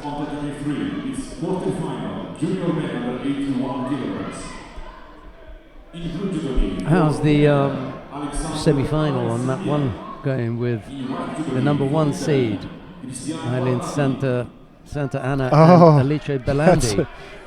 Should we switch to that? Well, the Italian is leading by Wazari. You might want to... Oh, he just started. They just started here on the Italian on mat 3. Yeah, but the Italian on mat 1 in the semi-final is leading. Yeah. So that's the more important match. Why don't we go to mat 1? And the other thing is that we're going to get to see the semi-final between Shimori Rio and Margit de Verde next. So Okay. we'll see both semi-finals. Yep. But maybe And we can come back and see Parlati afterwards. maybe Lance can help keep an eye on mat 3 and see if... If any action comes, I'm sure the top draw Kiwi will have that covered. Kiwi? It's not from New Zealand. You are? I didn't know that. I had no idea. I wouldn't call him Kiwi otherwise. Well, Proof, mate. I wouldn't put it past you to come up with an interesting nickname that has some odd... Oh, there she goes again. There we go. Just a random description, was it? Belandi is all over Santana here. Not giving Santana a chance to get that. Ippon on mat 3. Parlati, your boy. As Yamashita Yasuhiro walks by our table. It's a wonderful thing to see him here. Winner on mat 3, in white for Italy. So, Santana doing everything she can to try and catch up. She's down by a Wazari. Belandi with 25 seconds to go. Santana also has 2 Shidos. Oh, we might be picking up a third Shido here. I hope not. Winner on mat 2, Nope. in blue for Brazil.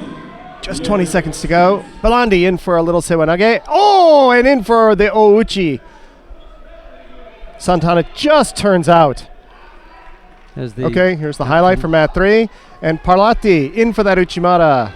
the Tsurugoshi initially, and then lift Uchimata. Okay, so Parlati through to the semis. In blue for Japan, Ura Asumi. In white for Hungary, Oscar Sophie.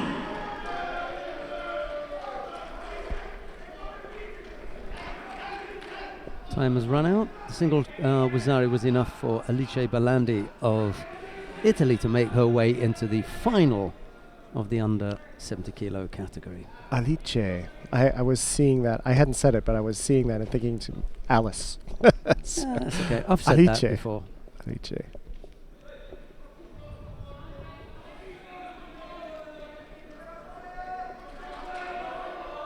So Lance, all these years we've known each other, you never let me know you're from New Zealand. What's wrong with you? Right, we come now to the second of the semi-finals in the under 70 kilo category. Shimori Rio of Japan faces Margit de Verd of the Netherlands. It's Shimori in the white judogi, de Verd in blue. Women under 70 kilos, tatami 1. In blue judogi for the Netherlands, Margit de Verd. In white judogi for Japan, Shimori Rio.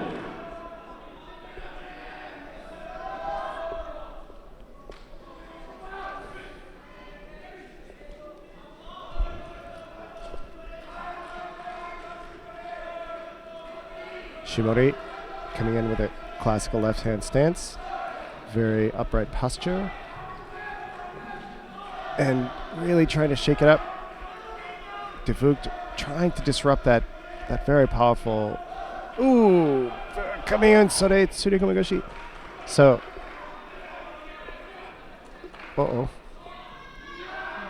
something happened to Shimori's arm there. She was shaking that in an earlier match. I'm kind of surprised she hasn't been taped up. It's something I've actually noticed at this Junior World Championships. The amount of tape that you see on the players is much less than you see at the senior level.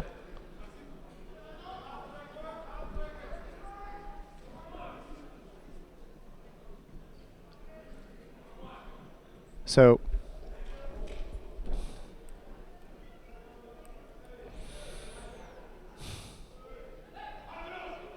after a bit of self-care, she's able to shake it off. These athletes are incredibly tough. The next repertoire contest for junior women under 63 kilos. In the blue judogi for Czech Republic. So here we have that Kenkayotsu situation again.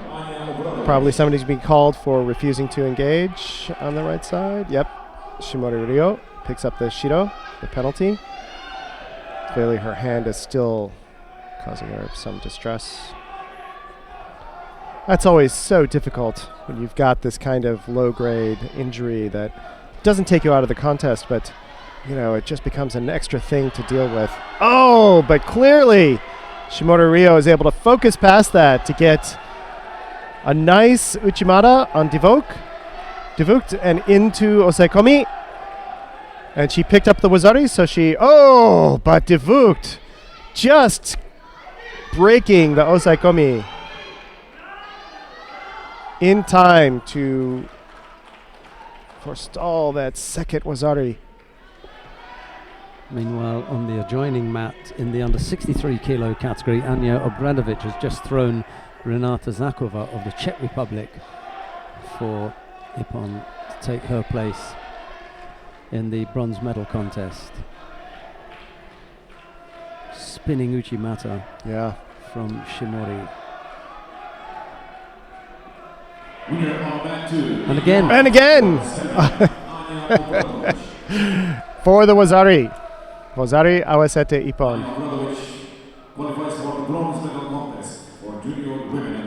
Shimori Rio.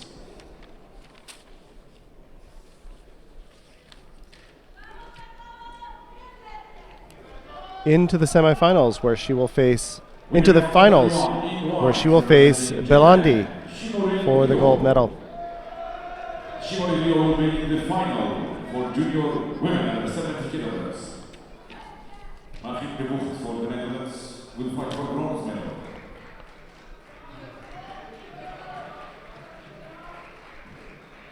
Very nice. Same Uchimata, spinning Uchimata, really low on that sleeve, but so much momentum. Just bring Devoot straight through. Okay, still on this mat, mat 1. We have a quarterfinal. Kasahara Hiromasu from Japan versus Grigolashvili from Georgia.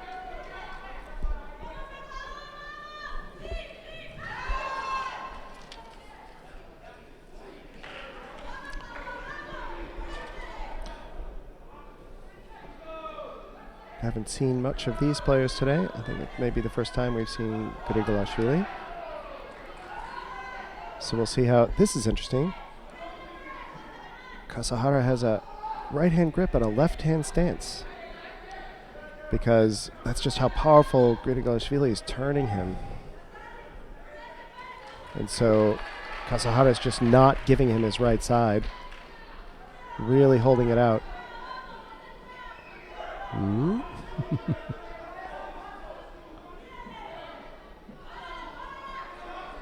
So is that false attack when he's completely behind him and he's... Nope, I guess not. Maybe you'd already called Mate. Maybe. Couldn't see it.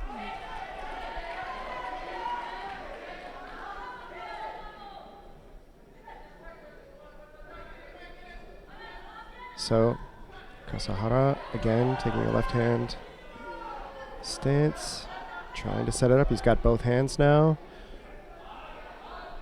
Grigolashvili is really, really... oh, okay. Really got handled there for a moment.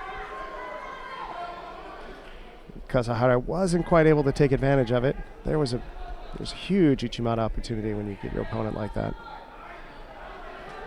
Oh, Grigolashvili really just driving Kasahara down. Didn't like what happened last time. Little perfunctory newaza. Sort of just checking in. Are you down there?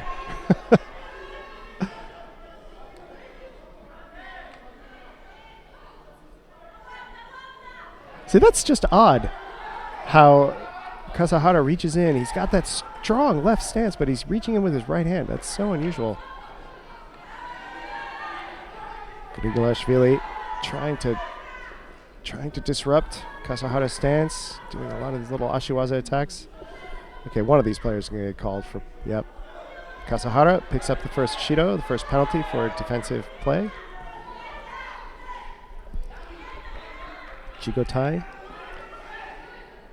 the term we talked about on the first day.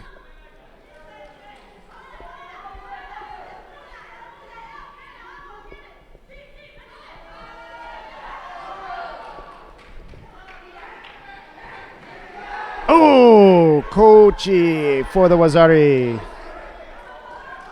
Kasahara. So he finally got that strong left side attack going. And Grigolashvili, very, yeah, nice Kochigari. Look at that. In initially for a Sewanage, but then switching to Kochigari as Grigolashvili stopped the first technique and then stood up and then just kind of stood there.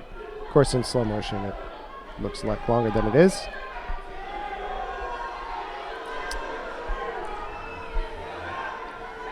We're into the last minute. Let's see what Kasahara does in this quarterfinal match. And then as soon as this is done, we'd like to switch to the semifinal on mat 2.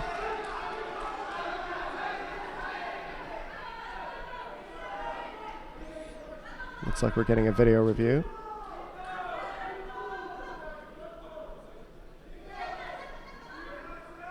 Wazari. Georgian did pick up a score. Okay. So now it is even. Oh, wow. So nice turn. Yep. Okay. I had thought that he had completely turned over, but his shoulder was down. I mean, he was down completely on his knees. So that puzzles me. Who was? Kasahara. Mm-hmm. He landed on his knees. He got thrown on his knees. We'll have a second look. Now his shoulder touched just for the briefest moment, but he was completely on his knees. I mean, there was his hips were never in contact with the mat at all.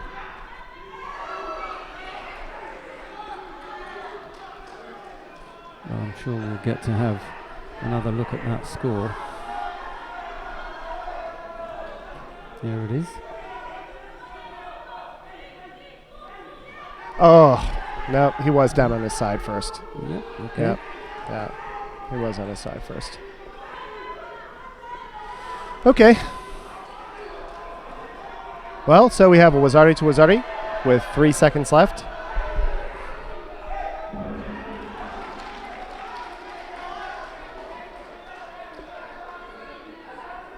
So it was a nice turn on Grigorashvili's part. That was a nice counter. Oh, Koji. Just getting Grigorashvili to sit down.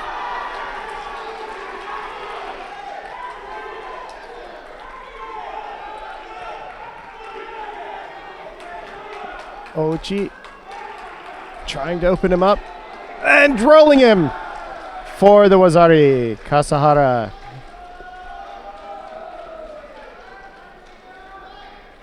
Rolling Grigorashvili for the Wazari. That was Hetipon. Both players taking a moment to reflect on their match.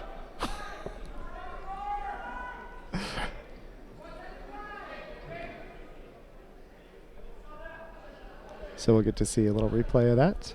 So Grigorashvili in for the Uchimata, but then Kasahara rolling it, riding it, and rolling him over for the counter. In a continuous motion from the initial attack, and there he goes. Right. Big debate going on mat number 2 as well. Is there? About a possible score. Uh-huh. No score though. There was no score. Okay. Well, let's go ahead and go to mat 2. No, because No? we've got yes, there's a semi-final there. Yeah. You're right. Right. Yeah. Yes, mat 2. Yeah, sorry. Is this not the number 1 seed that you were telling me about this morning in the under 63 kilo category? Caroso, So yes. it is. Versus Lerke, Olsen. Who has impressed you today? Yeah. And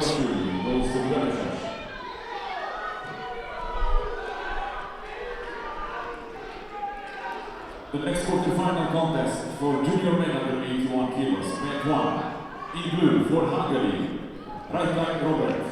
In white for Georgia, Luka Manisurasen. we haven't actually watched Caroso today, so this is the first time getting to see her, at least when I was on. Do you remember seeing her all today? Had you seen any of her earlier matches? Only one, I think. Uh-huh. It was over fairly quickly. We did see her right away against DeSmit. Yeah. At the that's very, right. very So first quickly, match. That's right. It was the Yeah. very first match. Yeah. This is the one with the 32 in. Yeah.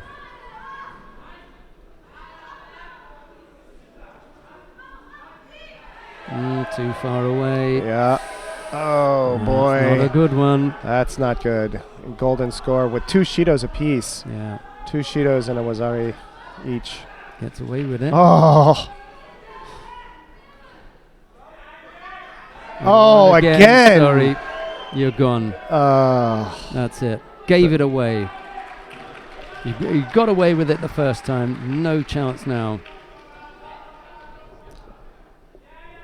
And it was so clearly false just because Olsen was just completely unmoved by that attack. There was no Kazushi at all. Didn't even look up. Nope. She knew. Made a mistake. Olsen in the semifinal. Maybe even the final. In the final, sorry. In the final. I was looking at semifinal. All right, so Vermeer. I'm looking at one thing, I'm writing another, and I'm talking at the same time. It's a tough job, isn't it? It is a tough job. Right, who have we got coming up now? Shana Vermeer of the Netherlands faces Natalia Kropska of Poland. It's Vermeer in the white judogi, Kropska in blue. And so this is the match where Vermeer has a chance to really rise above her previous achievements.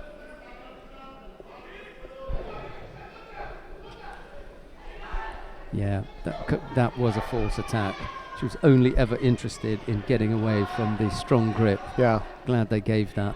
Not that I've got anything against Kropska. On the contrary. But, you know, you just can't do that. And expect to get away with it. Shimiwaza's on. Vermeer really likes this Shimiwaza. She put that other girl out earlier. Now she lost it, but she's into Osaikomi. No. Oh, almost. Kropska did a great job of bringing her legs around and drawing Vermeer into... Kropska got out of the Shimiwaza by offering Vermeer the Osaiwaza. And in the move from one phase to the other, she managed to escape. It was really good exchange. That was a risky and it's ploy. Kind of surprising that Vermeer would go for that. I mean, why would you go for a pin if you have a choke? Kropska did turn to her back first. I think the choke was slipping. She rolled onto her back to get out of the Shimiwaza. But Vermeer and again... couldn't take advantage of it. Go on, Gene. That's okay. Sorry. In again for another Newaza exchange. Quick look at the clock. No reason to look at the clock. You've got so much time.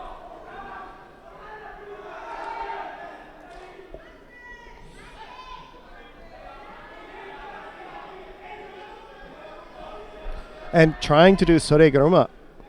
Oh, she may have that on. Ooh. Yeah. Watch it carefully. Yeah. Watch it carefully. It is in. She's got it. Had to tap. Yeah. Yep. Nice. Nice change up from one Newaza technique to another. A variety of Shimiwaza, a variety of choking techniques. Kropska retained consciousness, but was able to tap. Vermeer through to the finals, where she did place silver last year at this tournament and has been placing at bronze levels up through subsequent tournaments over this past year. So let's see. So she's past the bronze level that she'd been placing in the senior level tournaments she's been competing at all this past year. Now we'll see if she can do the gold at this Junior World Championships. Kropska may have lost out in this semi-final, but if she comes back in the bronze medal contest, she can and bounces back to take a medal. She'll have medalled at the Cadet World Championships last year and the Junior World Championships this year. That'll be a good result for her. Yeah. Okay, where are we now? Jahongir Majidov of Tajikistan faces Guilherme Schmidt of Brazil. It's Majidov in the white judogi, Schmidt in blue.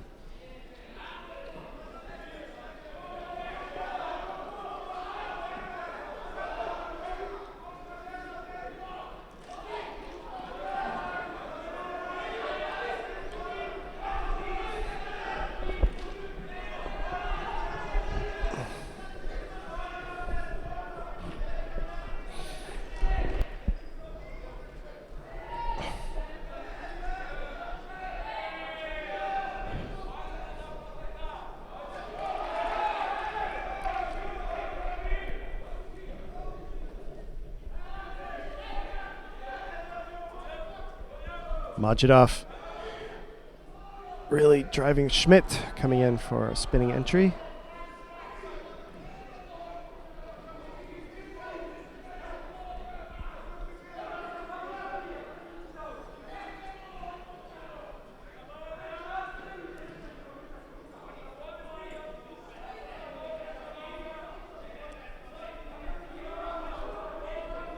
Majidov putting pressure on, trying to get Schmidt to commit to respond with pressure of his own.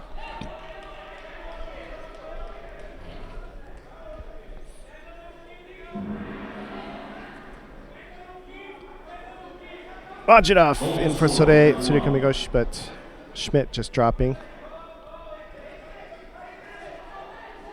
his weight. Not the same thing as dropping to avoid play, but if you drop your weight and block the throw, that's perfectly legitimate. Majidov really turning up the heat. Really just attacking upper and lower, really trying to shake Schmidt up. Now locking him down.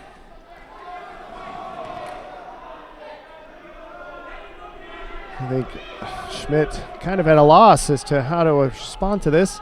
In for a big step, but okay, now, oh, there he found it. He found a way to respond there. Little Harai Tsurukumiyashi. But he was out of place and he didn't have the other hand, so he couldn't rotate Majidov's upper body. And so Schmidt was able to drop straight to his front. So here we see, look at that. Nice Harai Tsurukumiyashi. And just brings him down. If he only, see, he actually had his hand on the belt. If he had his hand in front on Majidov's far side, his left arm, that would have been able to turn it. Oh, Schmidt really is woken up here. Little Ouchigari. Stab at Ouchigari there. Majidov, he's got Majidov now locked up so that Majidov can't really do much with his hands. And Schmidt just kind of kicking each other at the moment. Okay, Majidov in for, and again, Harai Tsurukumiyashi. And then Schmidt trying to get the armbar. He had it straightened out. He's trying to get in the right position, trying to get Ashigatame. Oh, he's got the Sankaku, and now he's going to go for a turn. If he can get the angle, he's going to try and turn Majidov by rotating that arm that way, and then into Jujigatame, and then trying to keep it. Majidov desperately trying to keep it out of the right position, but he's tapping. Oh, he tapped. Oh, I thought I saw him tap underneath there. Oh, my goodness. Oh, he's tapping again. And there he's tapping so the ref can see it. Each time he tapped, the referee was not in the right. The referee didn't have the angle to see the tap. But finally, or did he just call mate? Oh, we could only see the referee's lower half, and I saw an arm go up. I thought he was calling it bone, but it was just mate. So, it'd be interesting to see on the camera, if we get a replay of that, if we can see Majidov's hand. I'm pretty sure he was tapping. I could be completely wrong.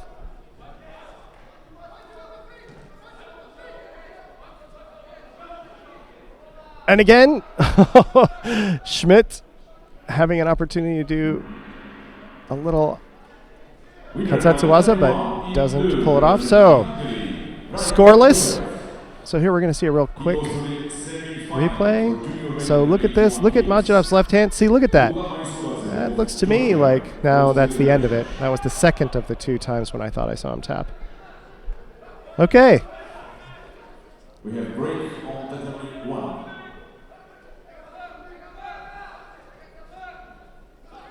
Well, in any case, into golden score. Majidov has 2 Shidos. Schmidt has 1. Schmidt in for a Sutemiwaza. Majidov stopping it and then standing up and waving his arm as though to say, look at that, wasn't a real attack. But of course it was a real attack. Majidov. Schmidt has really got a good, strong attack with that right leg. He's really caught Majidov several times with it. But his hands have never been in the right position to really finish the throw. So now he switches up. Oh, and Majidov for the counter. Schmidt steps in for Osodagari, but Majidov is able to roll him for the counter and the ippon. So we'll see a replay. See, Schmidt steps in, but his hands are way out of position. He has no kazushi at all. And so Majidov is able to step through, and he's going to step across. Oh, and he cuts the other opposite leg, but he breaks him down and then down to his back for the ippon. Not the most elegant of techniques, but very solid. And so Majidov in this quarterfinal match will go through to the semis at 81 kilos.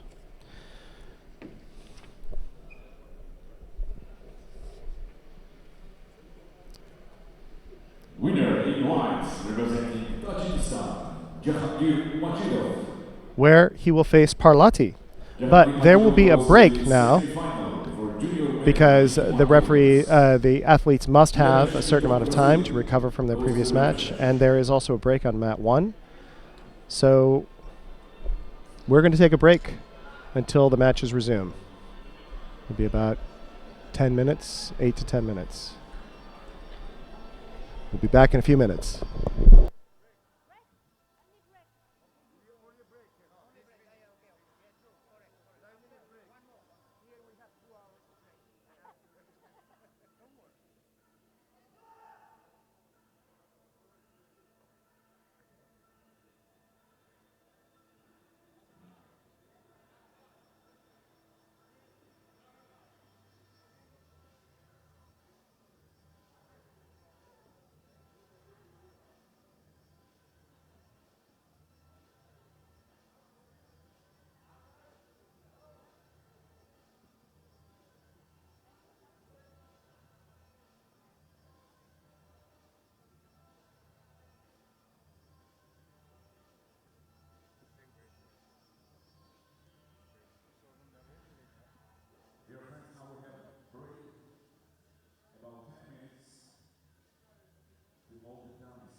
Okay, we're getting ready to come back. We're just under 2 minutes. And we're going to stay on mat 2 for the 81 kilo semifinal, which will be against, and well, here, let's just go through the mats. On mat 1 coming up, it will be a repechage match between Grigolashvili from Georgia versus Maisoradze also from Georgia, so an all-Georgian repechage match. On mat 2, we'll have Majidov from Tajikistan versus Parlati, Christian Parlati from Jacko. Italy. Jacko. And then and on mat 3, we'll have another repechage match between Schmidt from Brazil versus Arancibia from Canada. But we'll be staying on mat 2 to pick up this semifinal. And then as soon as that's done, we'll move to mat 1 for that semifinal. But so really looking forward to seeing how Majidov does after that really, really wrenching match that he had. Who was he fighting? That memorable match. Well, I can't remember the. Oh, it was against Schmidt. It was Schmidt that he was fighting. Yeah. And really wrenching, and we'll see how he does now, if he's completely recovered, against Christian Parlati, who's had a good long time to rest from his quarterfinal. I can't tell you how many times I've done that. You know, I've been in the throes of saying, "Oh, it was such a memorable match against." Well, really, you know. Oh yeah, who was it? Yeah. Who was it? You know, and it's like, okay, I remember the match. I just don't remember the names. But names are difficult to hold on to. Right, so this is the contest that we've been looking forward to, isn't it? Majidov and Parlati. Are they just making their way to the tatami now? They are indeed. You've got a repechage contest between Guillermo Schmidt of Brazil and Alexander Arancibia of Canada, taking place down on mat number 3. That's in the under 81 kilo category if you're interested in that. But we're going to be paying attention to Jahongir Madjiov of Tajikistan in the white judogi up against Christian Parlati of Italy in blue. It's the semi-final in the under 81 kilo category. There's a second semi-final to follow this. That'll be down on mat number 1. Hopefully we'll be able to catch both of those. Anyway, here we go. And with commentary on this, here is Jean Chin. Okay, so Parlati is one of the young men I was interested in watching today, so it's great to see that he's made it this far to the semifinal. Let's see if he's able to finish it up against Majidov, who's clearly a very powerful player. Really, really came through in the end of that match against Schmidt. Against a series of powerful Konsetsuwaza attacks. Have a nice highlight here. Oh, Kata Guruma on mat 3. Almost classic Kata Guruma. Not the only thing he's not doing is grabbing the leg, of course. Very nice. Which is punishable. Of course, by Shido. With a Shido. We had a nice email from, I shall tell you who it was, Sandra Hewson. Hello, Sandra.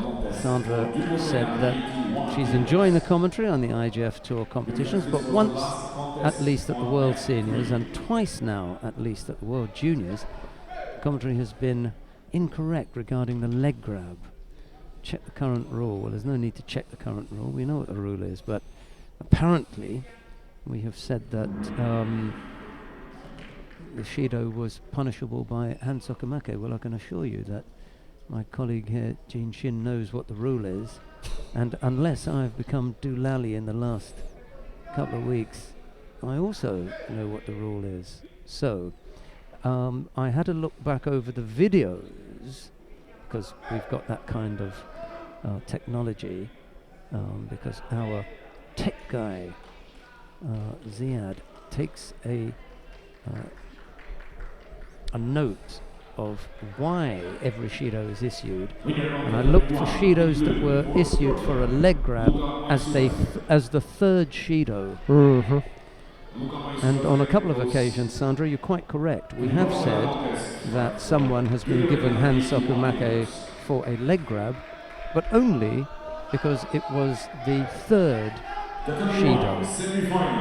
So there have been a couple of occasions when we may have referred to someone being given a Shido for a leg grab, but only.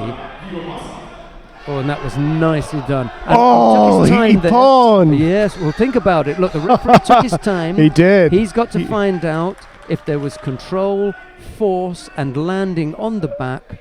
Tell me where that failed. I think it was just right. It was very deliberate, and it's. And now they're going to give Wazzari. So I would like Wazzari. to know. I'd like to know which one of the elements was missing there, because I think that's Ippon.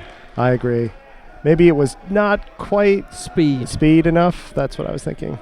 But anyway, a very decisive Wazzari for Parlati with under 2 minutes to go. I like that for Ippon. Yeah. It's a good one. So yeah, sorry Sandra Hussein if we if there was any confusion with regard to our referring to Shido for the leg grab being Hansokumake only when it's the third Shido, just like any of the other Shidos that come a third time. None of them on their own are direct Hansokumake. We don't have that any longer. No. So it's either the second one or, as you say, the third in a series of 3 Shidos. Yeah, sorry about that. I hope we haven't spoilt your enjoyment of this and the other competitions which you appear to be watching. I'm sure we haven't. You seem like a reasonable person. Thank you for the observation. Yeah, and thanks for the email as well. You can email us at any time you like. Shimewaza, I think? Possible. Or Still trying to arm work bar? on the arm. Arm working on the arm. And Parlati is almost. He's so deep. He's got the wrist. He's got the legs in the right place. He's crossed as well. If he just keeps. Now he's progressing, getting his arm left through. Left and right. Even got the Majidov jacket to is. wrap it. Oh, he Now the switched. offside Oh, is can't that be going? clever? Watch the arm now. The arm is going to be out. Oh! But the arm is out now. Oh. So close. This is the kind of versatility that I was talking about with Parlati from the beginning. He's able to switch from one thing to the next very, very seamlessly. So able to, one coach being asked to leave because he's a little too excited. Seen enough. Yeah.